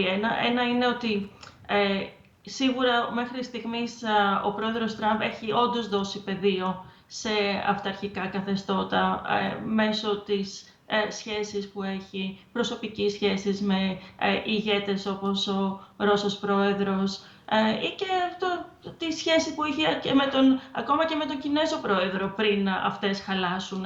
Αλλά είναι σαφές ότι ελκύεται έτσι από αυτό τον αυταρχικό και τον μάτσο, πολύ σωστός χαρακτηρισμός νομίζω, χαρακτήρα αυτών των ανθρώπων. Την ίδια στιγμή όμως έχει δώσει πεδίο και στον προστατευτισμό και αυτό το κάνει όντως η πανδημία ακόμα πιο έντονο, γιατί αυτή τη στιγμή εκ των πραγμάτων με τους περιορισμούς στα ταξίδια, με την ανάγκη τόνωσης των εθνικών οικονομιών, η κάθε χώρα προσπαθεί, ή και μπλοκ όπως η Ευρωπαϊκή Ένωση, να τονώσει τις δικές της επιχειρήσεις. Αυτό λοιπόν ουσιαστικά στην πράξη ενισχύει αυτή τη τάση του προστατευτισμού, της στήριξης των δικών μας επιχειρήσεων, και αυτό το πράγμα σε τελική ανάλυση, σε ένα δεύτερο χρόνο, πιθανώς να λειτουργήσει ενάντια στην ανάκαμψη της παγκόσμιας οικονομίας, της οποίας ο μεγαλύτερος, αυτός που ωφελείται περισσότερο αυτή τη στιγμή, είναι κακά τα ψέματα οι Ηνωμένες Πολιτείες και η Ευρώπη, η Δυτική Ευρώπη. Άρα εμείς έχουμε να χάσουμε από μια ενίσχυση του προστατευτισμού παγκοσμίως. Και αυτά τα δύο, αν βγει ο αντιπρόεδρος Biden, αν εκλεγεί ο υποψήφιος των Δημοκρατικών, έχει πει ότι θα τα αντιμετωπίσει, και ακόμη και εντός του Δημοκρατικού Κόμματος με τις αριστερές τάσεις, δεν έχει δώσει προτίμηση σε επιβολή δασμών, αλλά στη στήριξη της αμερικανικής οικονομίας, μεταξύ των άλλων και στον τομέα της τεχνολογίας και του 5G. Αλλά κλείνοντας, θέλω να βάλω και έναν αστερίσκο υπέρ των θεσμών και της αμερικανικής διπλωματίας, και αν μη τι άλλο, επειδή είχαμε και τον Υπουργό Πομπέο στην Ελλάδα τις προηγούμενες μέρες, πρέπει να πω και να παρατηρήσω, καθώς βλέπω τις ελληνοαμερικανικές σχέσεις τα τελευταία, από το 2013 που είμαι στις Ηνωμένες Πολιτείες, ότι με την αλλαγή της κυβέρνησης από Ομπάμα σε Τραμπ, οι ελληνοαμερικανικές σχέσεις δεν επηρεάστηκαν. Συνέχισαν, και αυτό είχε να κάνει σε μεγάλο βαθμό με τη συνέχιση της αμερικανικής διπλωματίας απέναντι, την ίδια δηλαδή πολιτική που είχε η κυβέρνηση Ομπάμα, ακολούθησε και η κυβέρνηση Τραμπ, χάρη σε μεγάλο βαθμό στους Αμερικανούς διπλωμάτες και τον πρέσβη τον Αμερικανό, συγκεκριμένα στην Ελλάδα, που έχει μείνει από το 2016 μέχρι σήμερα. Θεωρώ λοιπόν ότι είναι ένα παράδειγμα ότι αν υπάρχουν αυτές οι συμπτώσεις συμφερόντων, μπορεί κανείς να πορευτεί ακόμα και να σημειώνει επιτυχίες ακόμα και σε αυτό το δυσμενές κλίμα. Βεβαίως, η Ελλάδα είναι εξαίρεση στις διατλαντικές σχέσεις και οι καλές σχέσεις με την Αμερική, παρά ο κανόνας, και σίγουρα θα δοκιμαστούν ακόμα περισσότερο σε περίπτωση επανεκλογής του Πρόεδρου Τραμπ. Κατερίνα, σε ευχαριστούμε θερμά για τη σύνδεση και για όλα όσα μας μετέφερες. Επαναλαμβάνω και για το ότι σε είχαμε μαζί μας με τη διαφορά της ώρας. Καλή συνέχεια.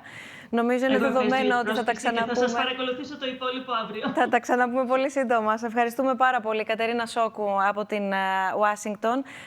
Η Κατερίνα έβαλε στη συζήτηση την επίσκεψη Πομπέο. Το υπόλοιπο σκέλος έχει να κάνει με το πώς παρακολούθησε η Ανατολική Μεσόγειος, αλλά και η Αμερική πώς παρακολουθεί την Ανατολική Μεσόγειο. Θα έρθει στην πορεία της συζήτησής μας και αυτό το σκέλος. Θέλω προς το παρόν να παρακολουθήσουμε τα όσα είπε στους διαλόγους ο Ρόμπιν Νίμπλετ, ο διευθυντής του Chatham House, αναφορικά με το ρόλο της Βρετανίας, πώς παρακολουθεί η Βρετανία τις εξελίξεις στην Αμερική, τις σχέσεις με τις Ηνωμένες Πολιτείες επί προεδρίας Τραμπ, αλλά κυρίως το πώς αυτή τη στιγμή με τα έως τώρα δεδομένα προδιαγράφεται το μέλλον, υπενθυμίζω, στην μετά Brexit εποχή.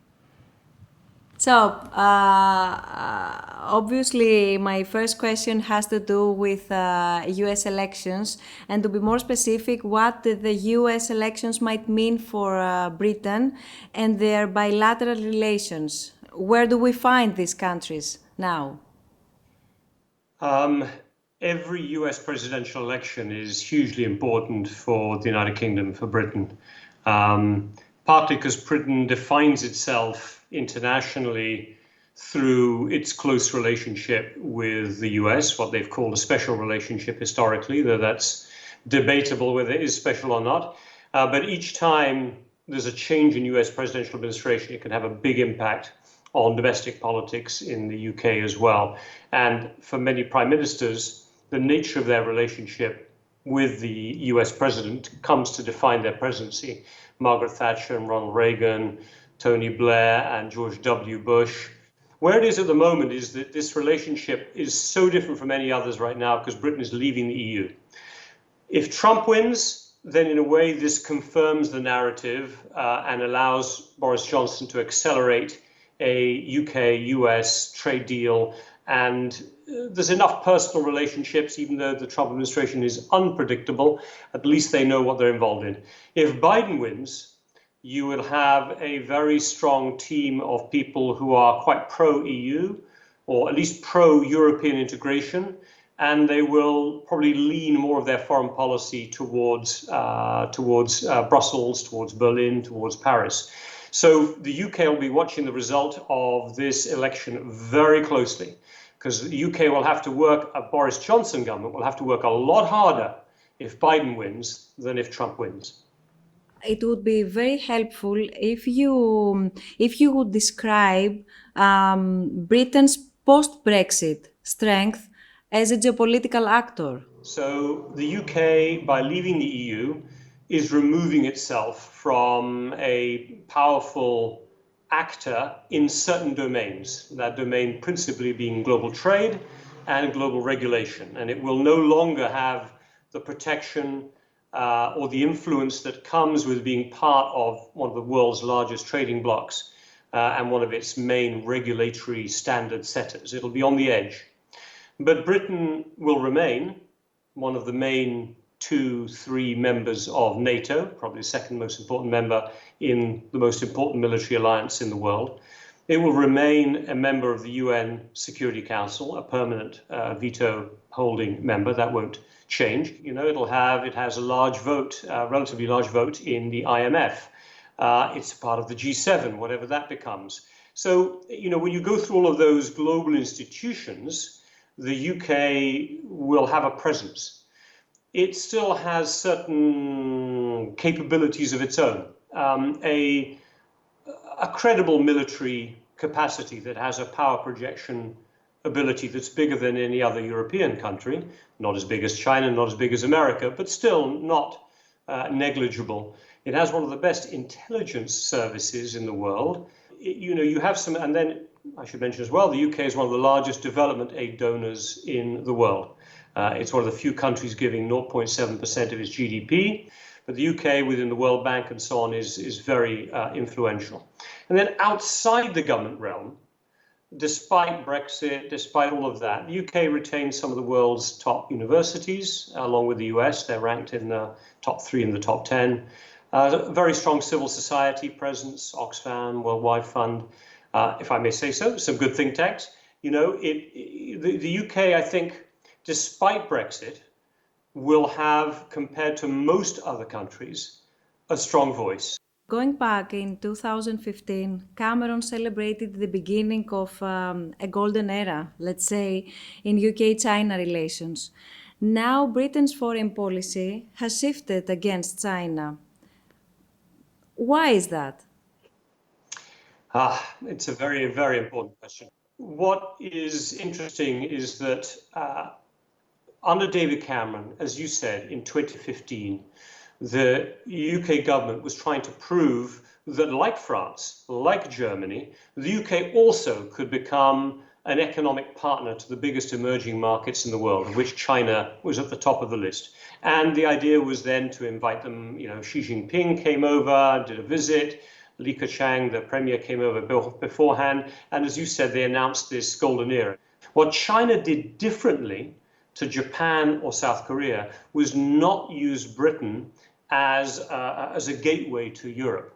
If you're a Japanese company, a South Korean company, you invested in Britain to export to Europe. The Chinese didn't think that. They came to Britain to try to then to go global. And one of the interesting ways they've been trying to do this, and still are maybe, is through nuclear power, where they put some money into one of the big plants that's being built by EDF, the French company, with an option to build a Chinese nuclear-designed power plant in Bradwell in Essex in the next 2 to 5 years. So this is where we were. But obviously, with the arrival, not just of the Trump administration, to be fair, the Obama administration complained of what they called Britain's constant accommodation to China. The sense was that Britain was kowtowing too much to China in their desperate desire to get more economic gain. But the Brits felt, hey, we're just being like everyone else. It's our turn as well. You could say Greece has had its money. You know, everyone's had their investment. Why not Britain? What's changed is Trump. But Trump has channeled and given permission to a growing suspicion in America to treat China and to see China as a systemic enemy, competitor. They've not used the word enemy, but it's pretty close. Certainly a strategic competitor in the US. And they expect Britain, which, as we said earlier, has its closest special relationship, to be alongside America. And it all has really come to a head around Huawei. And Huawei has come to a head at the same time as the Chinese leadership under Xi Jinping has started to reveal a different China. This is not the China that David Cameron thought he was creating the golden era with. Can you really have a golden era relationship with a country that is becoming more authoritarian, not just trying to stay steady? So you've got a big pushback in the UK right now. Members of Parliament are criticising the government, for being too close. And Boris Johnson wanted to be pragmatic. I think he wanted to keep the David Cameron approach. But America, by taking some decisions on Huawei, preventing the sale of US microchips into Huawei systems, made it impossible for the UK to certify Huawei as a safe company. And so now they're going to try to roll them out of their 5G in the next 5 years. Sorry, that's a long answer, but China is like the biggest question out there right now for most countries in the world, and that's where the UK is with China. During the last decades, one could say that Europe ignored power politics and concentrated more on economic integration. However, French President Emmanuel Macron has warned that Europe would disappear geopolitically unless it began to act as a stronger power. The President of the European Commission, Ursula von der Leyen, referred last year to the new Commission as a geopolitical commission. How would you describe the EU as a geopolitical actor? I will sound very British when I talk about the EU as a geopolitical actor. I think, just like the EU moved from being a free trade area to a community before it was really a community, and it called itself a union when it was still a community, it's now calling itself a geopolitical actor when it's just starting to become a geo-economic actor. I find it very hard to see how the EU can act truly in a geopolitical manner so long as foreign policy and, in the end, security and military policy remains an intergovernmental activity. And, well, then you could say, well, let's stop it being an intergovernmental activity. I've heard German politicians say we need to do qualified majority voting on foreign policy. European governments are willing to pool sovereignty and share sovereignty when it's to do with when those governments can be stronger, the national governments can be stronger, because by pooling their economic markets, they can deliver better returns to their citizens. But when you start to say, are your citizens better off by having sanctions on Russia? That's a foreign policy question. And all of those historical, geographical instincts and histories start to reveal themselves. And I just do not believe it's credible to think that the EU will move to qualified majority voting on foreign policy. And if it doesn't, then no one speaks for Europe geopolitically. I don't want to be completely negative. There's a different way of thinking about, I will say, Europe as a geopolitical actor. And I've heard German politicians and French and even British, and I will talk about it this way. I think Europe can be geopolitical, but it will be around coalitions of the willing and probably not constrained by the EU. The Europe was most geopolitical on the Iran nuclear agreement, the JCPOA. It was the E3, France, Germany, Britain, then working with the EU to create a common voice to negotiate with China, with Russia, with America, to try to strike a nuclear agreement. So I think we need to think more of Europe as a geopolitical actor than as the EU as a geopolitical actor. During these last months, the EU's responses to Turkey's actions in the Eastern Mediterranean hasn't been unanimous, as we all see. France's actions, for example, haven't been supported by Germany. How do these power games inside Europe affect the geopolitical position of the EU? And so how credible is the EU as a geopolitical actor? And one more question in addition, What role should NATO have in such incidents? The Eastern Mediterranean is the proof of what I was saying a minute ago, that it is almost impossible for the EU to be a geopolitical actor, because different countries have different interests, and when it comes to security, they're not willing to give those over to a common position. That brings the question, where does NATO step in? In my view, NATO should be playing a role in this. NATO is a Euro-Atlantic alliance, but it's a Euro-Atlantic alliance designed principally to ensure European security. And it is a pure security organization. And it is intergovernmental. It doesn't pretend to be something else. And of course, it has Turkey and Greece both as members. Now, it's easy for me to say they should be involved. Now, involved to do what is the bigger question. But there may be some internal trade-offs that could be accomplished here. Maybe to do with the Turkish sense of insecurity around the Kurdish situation in Syria.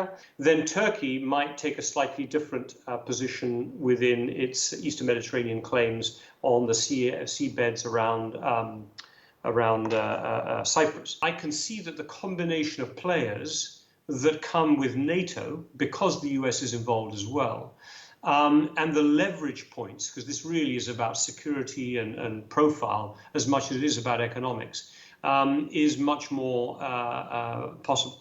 So I would be strongly in favor of giving NATO more of a role and really having the EU back up NATO at some point with some economic support measures. Robin, thank you. Thank you for this conversation. Thanks for your time. My pleasure. Great to be part of this SNF dialogue. Hope to see you next time. Το πρώτο ερώτημα μετά από όσα παρακολουθήσαμε και ακούσαμε από τον Ρόμπιν Νίμπλετ, κύριε Φίλη, προς εσάς, εάν η Ευρώπη χωρίς την Αγγλία είναι πιο ισχυρή.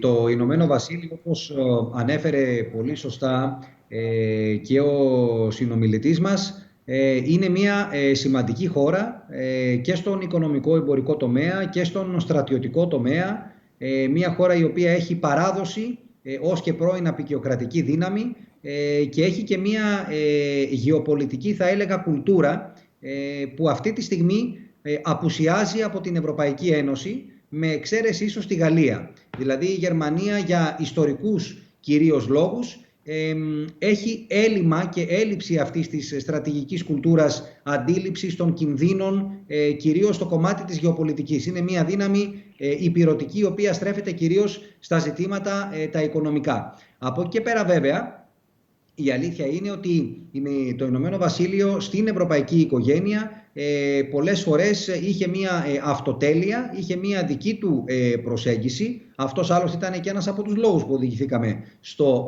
Brexit και θεωρούνταν από ορισμένες δυνάμεις ως το μακρύ χέρι της Ουάσιγκτον μέσα στην ευρωπαϊκή οικογένεια. Όχι βέβαια ότι δεν υπάρχουν και σήμερα δυνάμεις οι οποίες θα μπορούσαν να παίξουν αυτό το ρόλο.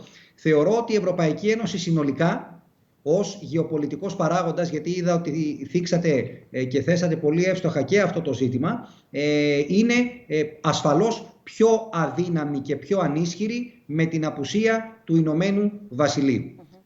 Από την άλλη, βλέπουμε ότι διαμορφώνεται μια νέα ισορροπία στο γάλλο-γερμανικό άξονα, ακριβώς λόγω της απώλειας του Ηνωμένου Βασιλείου, αλλά αυτό το οποίο βέβαια έχει αξία να δει κανείς είναι τι θα γίνει και με το Brexit. Γιατί έχουμε στο ένα κομμάτι την εμπορική συμφωνία, η οποία από ό,τι φαίνεται σε περίπτωση επανεκλογής Τραμπ με κάποιον τρόπο θα παγιωθεί, θα ενισχυθεί μεταξύ Ηνωμένου Βασιλείου και Ηνωμένων Πολιτειών, αλλά ως προς την Ευρωπαϊκή Ένωση είμαστε πάλι σε ένα τέλμα.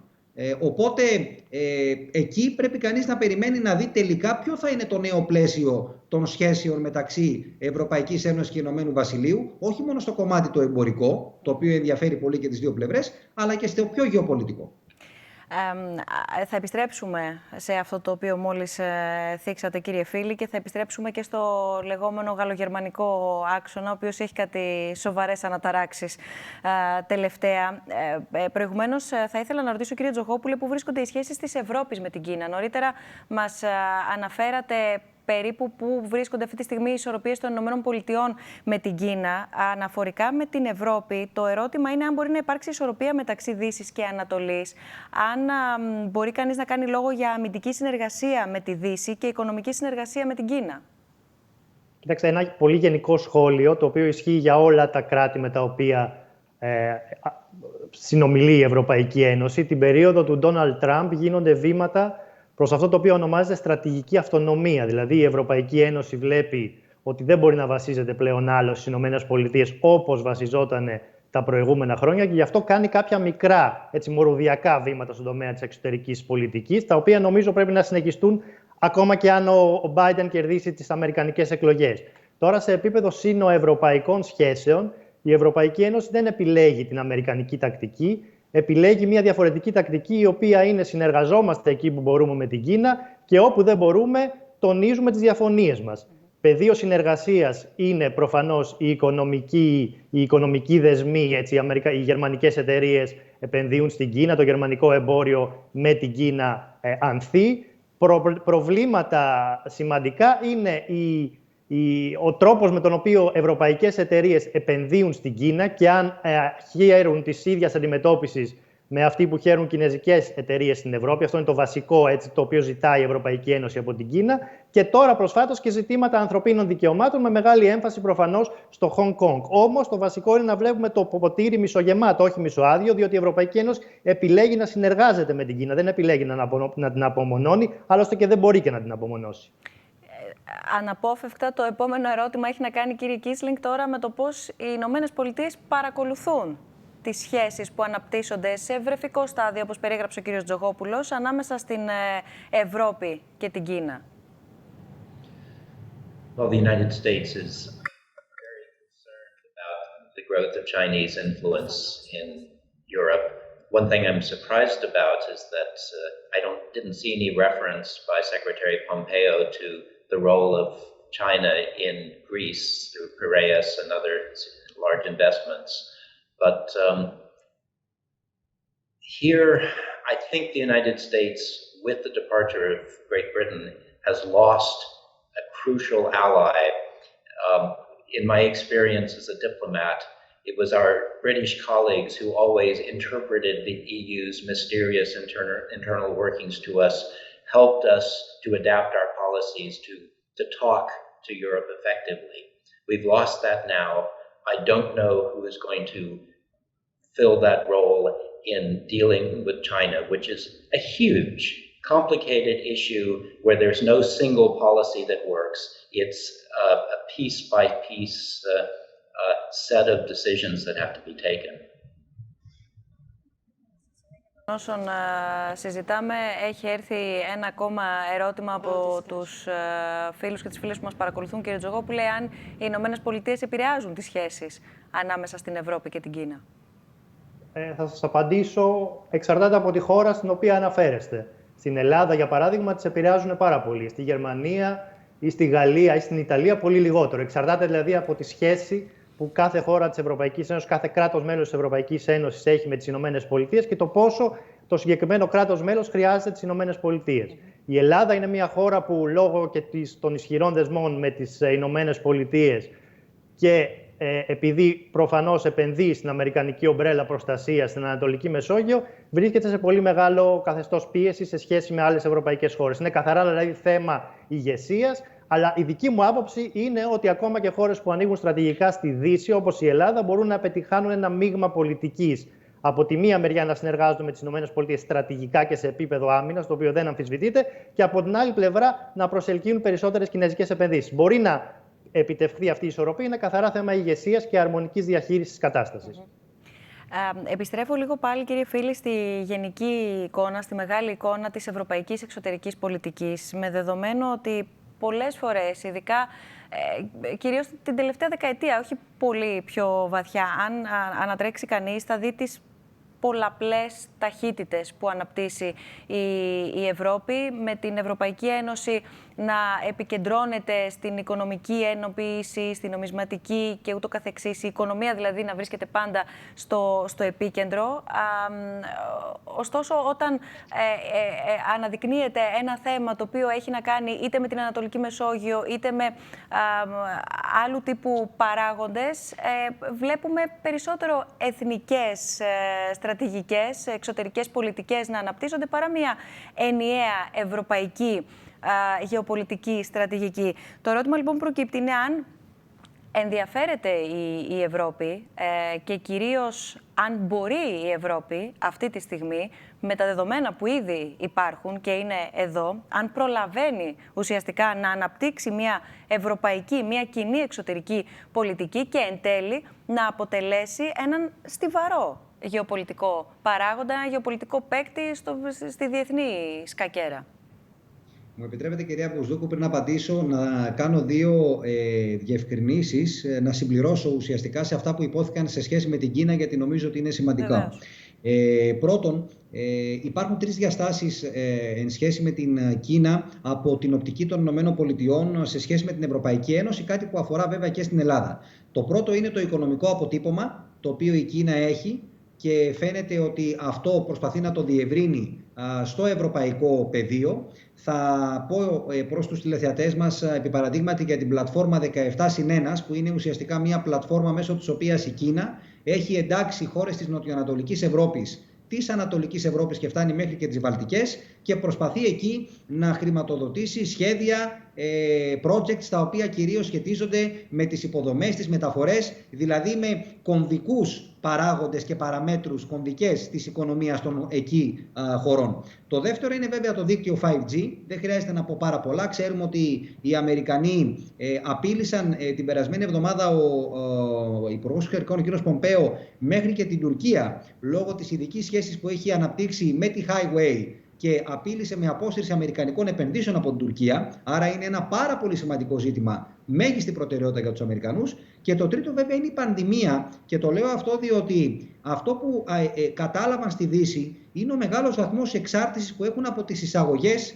βασικών προϊόντων από την Κίνα. Οπότε η τάση, σε συνέχεια και αυτού που είπε πριν από λίγο η κυρία Σόκου σε σχέση με τον προστατευτισμό, η τάση αυτή τη στιγμή είναι οι αλυσίδες τροφοδοσίας και παραγωγής να μεταφερθούν πιο κοντά στα μητροπολιτικά κέντρα της Δύσης. Να μην υπάρχει λοιπόν αυτή η εξάρτηση από την Κίνα, αλλά να βρεθούν νέες μικρές Κίνες που θα μπορούν να κάνουν αυτή τη δουλειά και θα είναι περισσότερο ελεγχόμενες. Τώρα, στο ερώτημά σας, πολύ γρήγορα.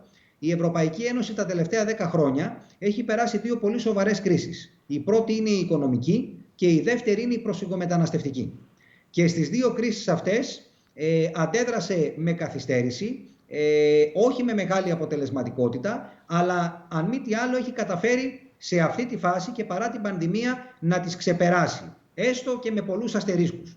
Το πρόβλημα για μένα είναι, όπως πολύ σωστά αναφέρατε, ότι η κάθε χώρα στα ζητήματα εξωτερικής πολιτικής προφανώς προτάσει τα εθνικά της συμφέροντα, άρα δεν μιλάμε για μια ένωση η οποία μπορεί να είναι ένωση συμφερόντων. Δεν είναι καν ένωση αρχών και αξιών, όπως βλέπουμε με τις περιπτώσεις της Ουγγαρίας, της Πολωνίας και ούτω καθεξής, αλλά αυτά είναι ενδοευρωπαϊκά ζητήματα. Εγώ θα σας πω μόνο τα εξής. Πρώτον, η Γερμανία επιμένει ακόμη και σήμερα στην υλοποίηση του αγωγού φυσικού αερίου Nord Stream 2, βορείου ρεύματος 2 δηλαδή, που είναι ουσιαστικά ένας παράλληλος αγωγός προς το Nord Stream 1, που συνδέει τη Ρωσία με τη Γερμανία απευθείας και παρακάμπτει οποιαδήποτε ευρωπαϊκή χώρα θα μπορούσε να συμπεριληφθεί σε αυτό. Τι μας δίνει αυτό ως μήνυμα, τι μας στέλνει ως μήνυμα η Γερμανία? Ότι καλά είναι αυτά που λέμε για τη Ρωσία, καλές είναι οι κυρώσεις σε σχέση με την προσάρτηση της Κριμαίας, αλλά όταν έρχεται σε εθνικό ζήτημα τόσο μεγάλη σημασία όπως είναι η ενέργεια, εγώ θα κάνω τις επιλογές μου ανεξάρτητα από το ποια είναι η κοινή ευρωπαϊκή θέση. Δεύτερον, σε σχέση με τη Ρωσία και την Τουρκία, η Ευρωπαϊκή Ένωση αυτή τη στιγμή δεν έχει μία κοινή θέση. Μιλάμε για τους δύο μεγαλύτερους ανατολικούς γείτονες και τις δύο μεγαλύτερες προκλήσεις, αν θέλετε, της εξωτερικής πολιτικής. Και τρίτον, για να μην κάνω κατάκριση του χρόνου, αρκεί να δούμε, κυρία Μπουσδούκου, τι έχει κάνει, μάλλον τι δεν έχει κάνει η Ευρωπαϊκή Ένωση στη Συρία και στη Λιβύη. Δύο κρίσεις οι οποίες επηρεάζουν άμεσα περισσότερο από τον οποιονδήποτε άλλο την ίδια την Ευρωπαϊκή Ένωση, και στο κομμάτι το γεωπολιτικό και στο κομμάτι των προσφυγομεταναστευτικών ροών, των οικονομιών και ούτω καθεξής, και βλέπουμε ότι εκεί όχι μόνο δεν υπάρχει κοινή θέση, υπάρχουν διειστάμενα συμφέροντα και δεν έχει καταφέρει η Ευρωπαϊκή Ένωση να έχει καν έναν άνθρωπο ο οποίος θα την εκπροσωπεί και θα μιλάει με μία υποτίθεται κοινή ευρωπαϊκή φωνή εκ μέρους της Ευρωπαϊκής Ένωσης για δύο τόσο καυτά μέτωπα όπως είναι αυτό της Συρίας και της Λιβύης. Για όλα αυτά, συναντήσαμε διαδικτυακά πάντα την Τάρα Βάρμα, που ανέφερα και στην έναρξη της σημερινής μας διαδικτυακής συνάντησης. Είναι επικεφαλής του γραφείου του European Council on Foreign Relations στο Παρίσι, κυρίως και για τη διαφοροποίηση Γερμανίας-Γαλλίας αναφορικά με τα τεκτενόμενα στη Λιβύη, αλλά και όλη την υπόλοιπη επικαιρότητα στην Ανατολική Μεσόγειο. Να παρακολουθήσουμε τα όσα μας είπε. During the last months, tensions across the eastern Mediterranean between Europe and Turkey have escalated. And we see that France's reaction has been rigorous and tough. So the first question is, how did we come to this point? And what are the main events that made France react in the way it did? I think what we've seen in the past month is that both France and Turkey have been flexing their muscles in the Eastern Mediterranean region.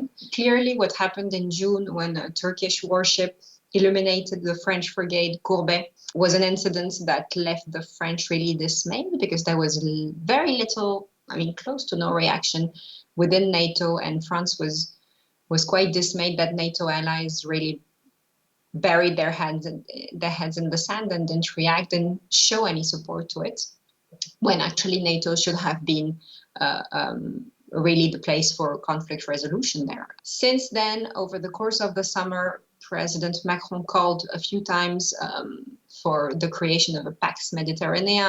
He called for dialogue, and this happened again, and maybe we can come back to it later, when he met with Chancellor Merkel in August.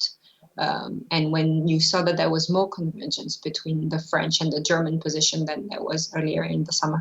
Many suggest that the main reason behind France's stance against Turkey has to do with Libya. As we know, Ankara accuses Paris of politically backing Libya's Khalifa Haftar, while Turkey supports the Tripoli-based government. So the question is, if this is the only reason for this tension?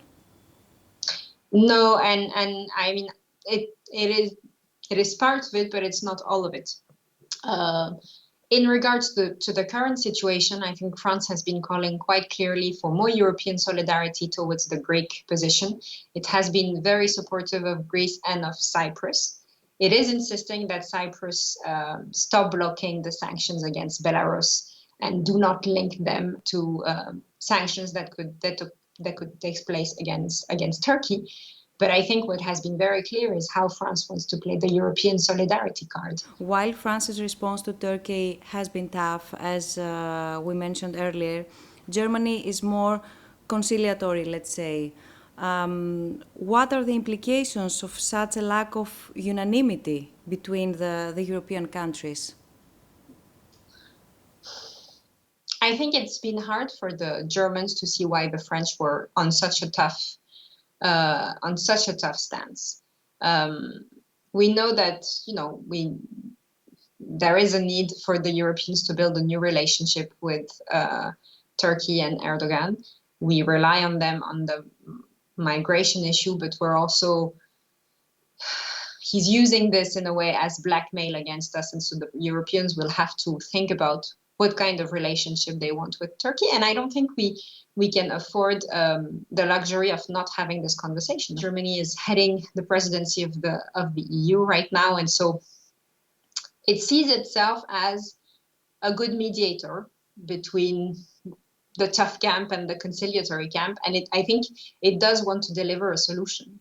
What was a bit perplexing for other European member states was why Turkey was putting Athens and Ankara on the same footing when it was not really the same. I think this is where you see that NATO and NATO membership is really a cornerstone of German security policy. It's that, in a way, I think it saw Athens as a European Union member state, but also Ankara as a NATO member, as two really important players. And it wanted to put them on the same footing. And I think Merkel and Macron have found a way together, both in their own way, to make things move forward. But I think clearly, as often with European politics, we needed both the German and the French position to be able to find a compromise and a way forward.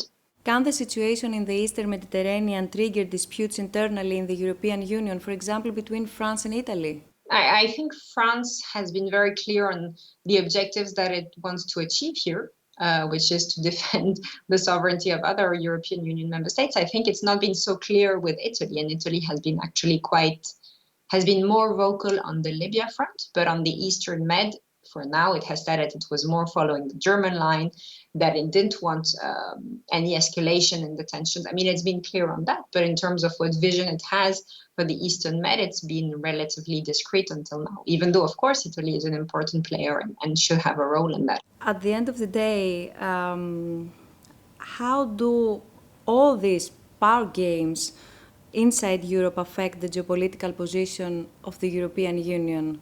What needs to change to reverse the lack of unity in the European Union foreign policy? I think this is really the question that is at stake here. How credible is the European Union as a geopolitical actor? What I often say is that for our geopolitical rivals, it is clear that the EU is a geopolitical actor, a weak one, but still a geopolitical actor. It is our responsibility as Europeans to assume these new functions, this new role on the international stage. And one of the propositions that Commission President Ursula von der Leyen made in her latest speech of the Union was to go towards qualified majority voting in terms of European foreign policy when it comes to human rights and sanctions. And I think this is typically an example where we see Turkey and Belarus, two really important topics in the European neighborhood on which we're struggling to move forward. And if we had qualified majority voting, maybe we could have moved forward on sanctions on Turkey and simultaneously move forward on sanctions on a number of Belarus leaders and clearly the president right now. And I think there is a question for the EU about its ability at least to be a player in the region, to be a player in its immediate neighborhood and not the playing field of other geopolitical rivals. I think this is really the issue at stake today. Thank you. Thank you so much for our conversation. Thank you. Thank you for the invitation. Λοιπόν, πρέπει να πω ότι έχουν έρθει πάρα πολλά ερωτήματα και αυτό βέβαια είναι αναμενόμενο γιατί είναι πάρα πολύ πλούσια η συζήτησή μας και θα μπορούσαμε να μιλάμε όχι μόνο άλλη τόση ώρα. Είμαστε περίπου 1,5 ώρα όσο και το debate από εκεί που ξεκινήσαμε σε διάρκεια χρόνου. Περνώ λοιπόν κατευθείαν στα ερωτήματα που έχουμε λάβει από τον κόσμο που μας παρακολουθεί. Το πρώτο, κύριε Τζογόπουλε, αν θέλετε να το απαντήσετε εσείς, πώς μπορεί το διεθνές πολιτικό σύστημα να επιτρέπει σε έναν εκφοβιστή, την Τουρκία δηλαδή, να ενεργεί ως εγκληματικό κράτος στο Αιγαίο και τη Μεσόγειο, χωρίς να λαμβάνει υπόψη, υπόψη η διεθνής τάξη. Πρέπει κανείς για να μην το ερμηνεύσει, να εξετάσει τα εμπορικά ισοζύγια της Τουρκίας με τα ισχυρά κράτη. Εκεί έχει φτάσει το διεθνές σύστημα. Δεν θέλω να το πιστέψω, αναφέρει ο φίλος ή η φίλη. Και κύριε φίλη, θα ήθελα και το δικό σας σχόλιο μετά την τοποθέτηση του κύριου Τζογόπουλου. Ναι, θα σας απαντήσω αμέσως. Μία μικρή διευκρίνηση για το 17 και 1, γιατί είναι πάρα πολύ σημαντικό θέμα των συνοευρωπαϊκών σχέσεων που ξεφεύγει από τα δικά μας. Η Κίνα δεν εντάσσει κανέναν με το ζόρι σε αυτή την πρωτοβουλία. Έτσι, είναι πρωτοβουλία των χωρών που συμμετέχουν σε αυτό να θέλουν να συνεργάζονται περισσότερο με την Κίνα. Και είναι σημαντικό να πούμε ότι πέρα από τις σεβαστές απόψεις των Ηνωμένων Πολιτειών ή της Ευρωπαϊκής Ένωσης, η Ελλάδα επέλεξε μόνη της να γίνει μέλος της πρωτοβουλίας το 2019 και επί κυβέρνηση Μητσοτάκη, όταν ήρθε εδώ ο Κινέζος πρόεδρος, έχει υπογράψει κοινή δήλωση με την Κίνα, όπου δεσμεύεται ότι θα κάνει πρωτοβουλίες για την περαιτέρω ενίσχυση αυτής της δράσης. Και η καγκελάριος Μέρκελ, επειδή βλέπει να μην υπάρχει μια καλή ισορροπία μεταξύ αυτής της πρωτοβουλίας και των στόχων της Ευρωπαϊκής Ένωσης, ήθελε να κάνει μια σύνοδο σύνοευρωπαϊκή στη Λειψία αυτή την περίοδο. Λόγω της πανδημίας δεν έγινε και έτσι έχουμε μείνει κάπου στη μέση με το πώς θα μπορέσει να συνδυαστεί αυτή η πρωτοβουλία με τους γενικότερους στόχους της ευρωπαϊκής εξωτερικής πολιτικής. Τώρα, όσον αφορά το ελληνοτουρκικό, νομίζω ότι θα απαντήσω σε αυτή την ερώτηση με κοινικό τρόπο. Η Ελλάδα δεν έχει οριοθετήσει την υφαλοκρηπίδα της με την Τουρκία. πρέπει να μπει σε διαπραγματεύσεις και να την οριοθετήσει. Από τη στιγμή που δεν την έχει οριοθετήσει, ό,τι και να λέμε εμείς ότι παραβιάζει ή δεν παραβιάζει το Rhodes Race, νομικά δεν υπάρχει μια συγκεκριμένη κατάσταση που να γίνεται διεθνώς αποδεκτή. Γι' αυτό και οι Ηνωμένες Πολιτείες πάντοτε κάνουν λόγο για ύδατα τα οποία αμφισβητούνται. Από εκεί και πέρα το θέμα των ανθρωπίνων δικαιωμάτων θα δούμε αν πιθανώς ο πρόεδρος Biden θα δώσει έμφαση σε αυτό. Νομίζω ότι δεν θα έχουμε ιδιαίτερη διαφορά στην αμερικανική εξωτερική πολιτική έναντι της Τουρκίας. Κύριε Φίλη. Πρώτον, σε σχέση με αυτό που είπε ο κύριος Τζογόπουλος, ναι μεν μιλάμε για αμφισβητούμενα ύδατα αυτή τη στιγμή σε σχέση με τις δράσεις της Τουρκίας, πλην όμως οι δράσεις της Τουρκίας είναι εκ των πραγμάτων... Συγγνώμη. Δεν ξέρω αν με ακούτε. Βεβαίως, Λοιπόν, ναι. λέω λοιπόν ότι αυτό το οποίο έκανε η Τουρκία με την έκδοση των παράνομων ναύτεξ έχει δύο στοιχεία. Πρώτον, ότι η ναύτεξ αυτή καθεαυτή και οι τρεις ναύτεξ ήταν παράτυπες, διότι εκδόθηκαν από λάθος σταθμό, αυτό της Ατάλειας αντί για αυτόν του Ηρακλείου. Αλλά το δεύτερο το οποίο πρέπει να πούμε είναι ότι η έστω έκδοση ναύτεξ για τη δέσμευση μιας περιοχής, η οποία είναι διαφιλονικούμενη, όπως σωστά είπε και ο κύριος Τζογόπουλος και είναι και η σωστή θέση από τη νομική οπτική, είναι παράνομη, διότι όταν δεν έχεις οριοθετήσει είτε μέσω διακρατικής συμφωνίας είτε δεν έχεις αποδεχθεί την απόφαση του Διεθνούς Δικαστηρίου, αυτό σημαίνει ότι παρανομείς μόνο και μόνο με βάση τη διασταλτική ερμηνεία του διεθνούς δικαίου, με το να δεσμεύεις περιοχή, πολλό δε μάλλον σε αυτή την περιοχή τη διαφιλονικούμενη, να κάνει σεισμικές έρευνες. Τώρα, ως προς το ερώτημα του τηλεθεατή, της τηλεθεάτριάς μας. Η Τουρκία, κυρία Μπουσδούκου, είναι μια πολύ σημαντική χώρα, ένα σημαντικό γεωπολιτικό οικόπεδο για τη Δύση.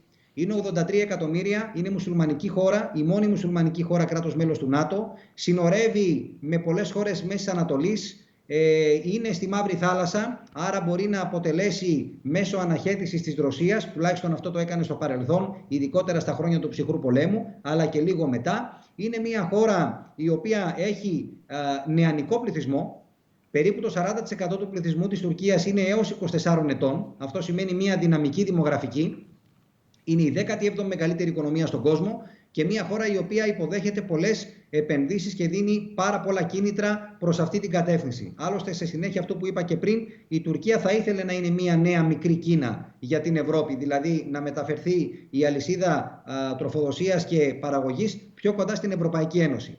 Αυτό δυστυχώς επηρεάζει, όπως επίσης βέβαια και άλλου είδους συμφέροντα οικονομικά. Η Γερμανία έχει 35,5 δις ετήσιες εμπορικές συναλλαγές με την Τουρκία. Η Γερμανία, όπως και η Ισπανία, έχουν αμυντική συνεργασία. Η Ισπανία έχει ένα βαθμό έκθεσης στις τουρκικές τράπεζες στις τάξεις των 65 δισεκατομμυρίων ευρώ. Υπάρχουν πολλές χώρες μέσα στην Ευρωπαϊκή Ένωση που αντιλαμβάνονται ότι όσο πιο σκληρές είναι οι κυρώσεις απέναντι στην Κίνα, λόγω του δικού τους μεγάλου βαθμού έκθεσης, τόσο πιο δύσκολα θα είναι τα πράγματα για τις ίδιες. Και προφανώς προτάσουν αυτό έναντι μιας κοινής ευρωπαϊκής θέσης. Από την άλλη όμως, αυτό το οποίο πρέπει να αντιληφθούν οι Ευρωπαίοι όπως και οι Αμερικανοί, είναι ότι δυστυχώς, και το επισημαίνω το δυστυχώς, η Τουρκία σήμερα του 2020 είναι μια πολύ διαφορετική Τουρκία από ό,τι ήταν πριν από 5 ή από 10 ή από 20 χρόνια.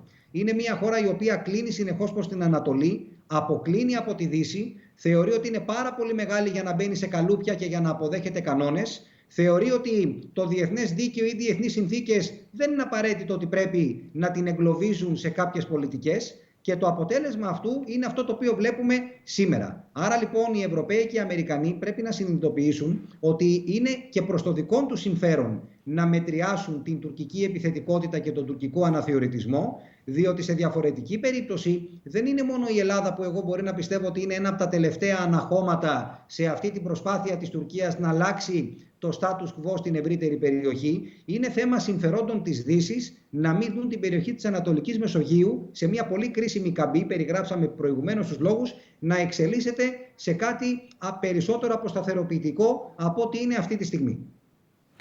Κύριε Κίσλινγκ, έρχομαι σε εσάς. Έχουμε ήδη δει και στις οθόνες μας, αν μπορούμε να δούμε παρακαλώ πολύ τα ερωτήματα που έχουν έρθει αναφορικά με την στάση των ΗΠΑ ως προς την Ανατολική Μεσόγειο, ως προς τη στάση της Τουρκίας. Διαβάζω το πρώτο ερώτημα, αν μπορούμε να το δούμε παρακαλώ πολύ, και σε συνέχεια των όσων μας περιέγραψε και η Κατερίνα Σόκου νωρίτερα, ότι διατηρούνται σε καλό επίπεδο οι σχέσεις ΗΠΑ-Ελλάδας. Να δούμε σε περίπτωση εκλογής του Τζο Μπάιντεν, ρωτά ένας φίλος ή μια φίλη που μας έχει στείλει το ερώτημα, στην αμερικανική ηγεσία αναμένεται να αλλάξει η εξωτερική πολιτική των ΗΠΑ απέναντι στην Τουρκία ή θα παραμείνει η ίδια? Εδώ πέρα προσθέτω και τη δυσαρέσκεια που εξέφρασε η Τουρκία από την επίσκεψη και κυρίως τη δήλωση Πομπέο από ελληνικού εδάφους. The election of Biden will not change America's immediate policy in the Aegean and Mediterranean very much. This is an area that's been left fairly much to the experts, to the diplomats.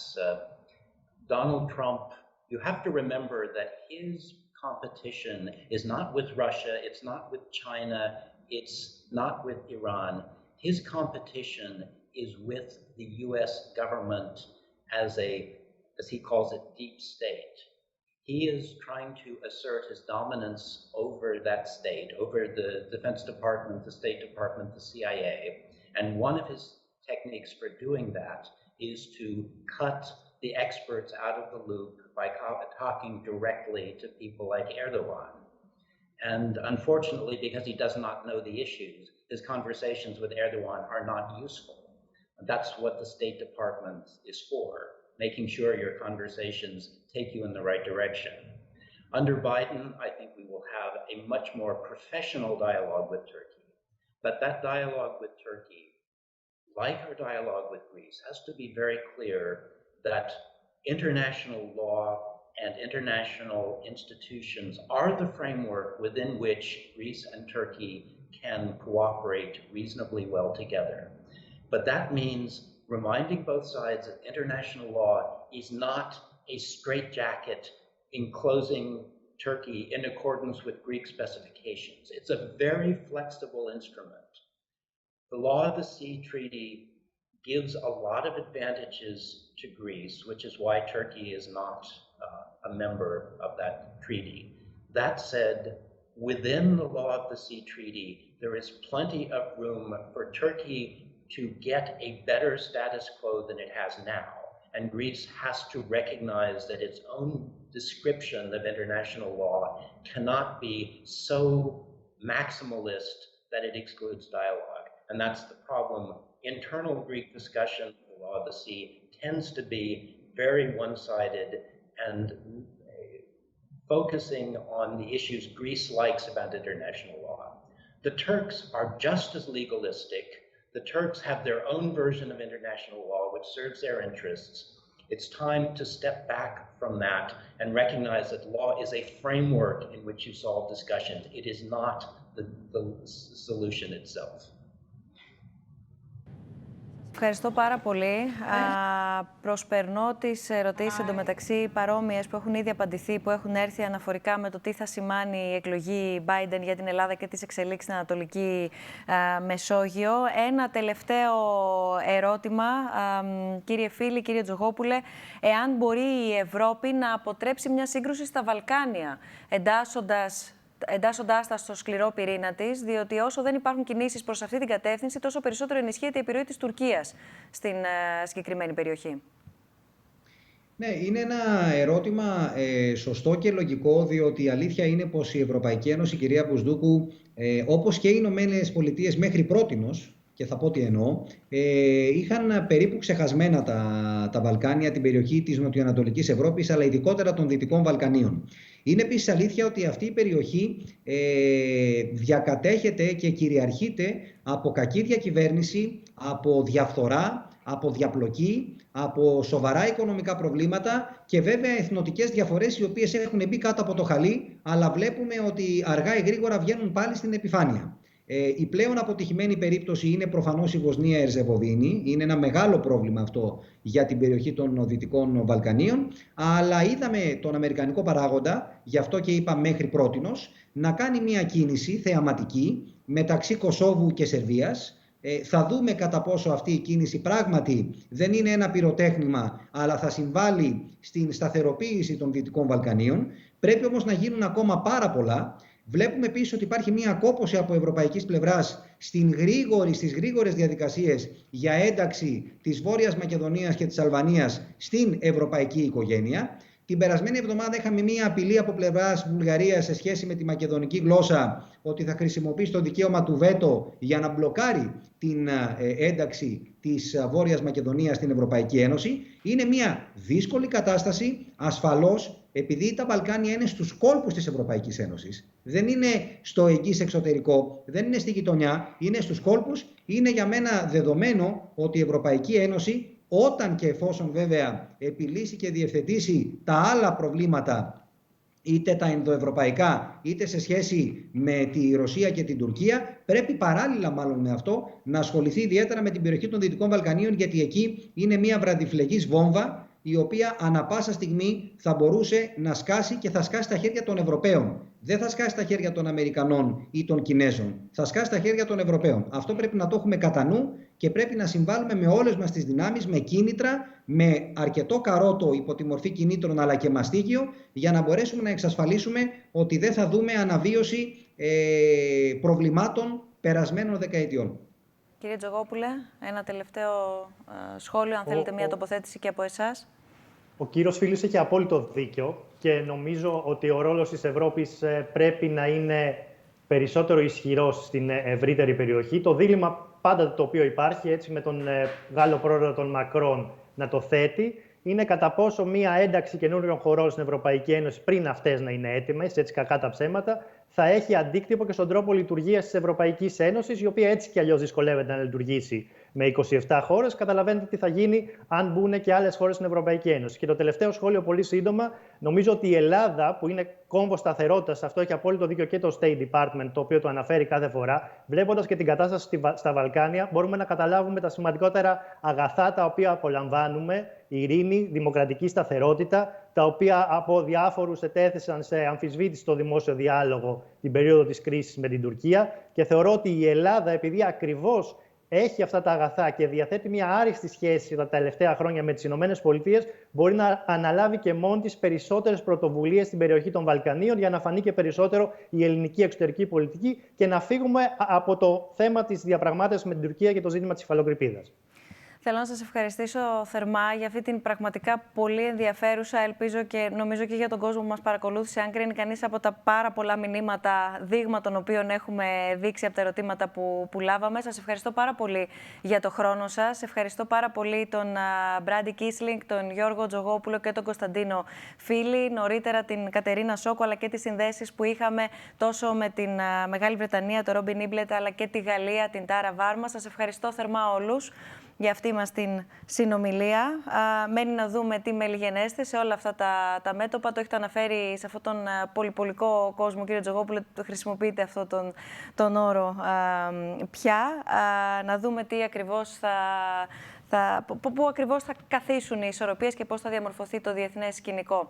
Ευχαριστούμε πάρα πολύ και όλες που μας παρακολουθήσατε. Βεβαίως η συζήτηση, όπως όλες των διαλόγων, παραμένουν και ανεβαίνουν στο site μας, snfdialogues.org, για όποιον θέλει να ανατρέξει και να παρακολουθήσει είτε ολόκληρη τη συζήτηση, είτε οποιοδήποτε σημείο κρίνει ως πιο ενδιαφέρον. Ανανεώνουμε το ραντεβού μας για τον Οκτώβριο, 29 Οκτωβρίου, Πέμπτη, με θέμα το μέλλον της εργασίας. Το μέλλον της εργασίας διεθνώς, με την επέλαση όχι μόνο της πανδημίας, γιατί εδώ πέρα υπάρχει ένα πολύ μεγάλο ερώτημα, το αν θα γυρίσουμε, πώς θα γυρίσουμε, πού θα γυρίσουμε, πότε θα τελειώσει η πανδημία. Άρα όχι μόνο λόγω της πανδημίας και της επέλασης της τεχνολογίας, αλλά και της διείσδυσης της τεχνητής νοημοσύνης, ποια και πώς αλλάζει από ό,τι φαίνεται ευρύτερα η αντίληψη γύρω από την εργασία διεθνώς. Σας ευχαριστώ πολύ θερμά και πάλι όλους για τη σημερινή μας συζήτηση. Καλή συνέχεια, εύχομαι σε όλους.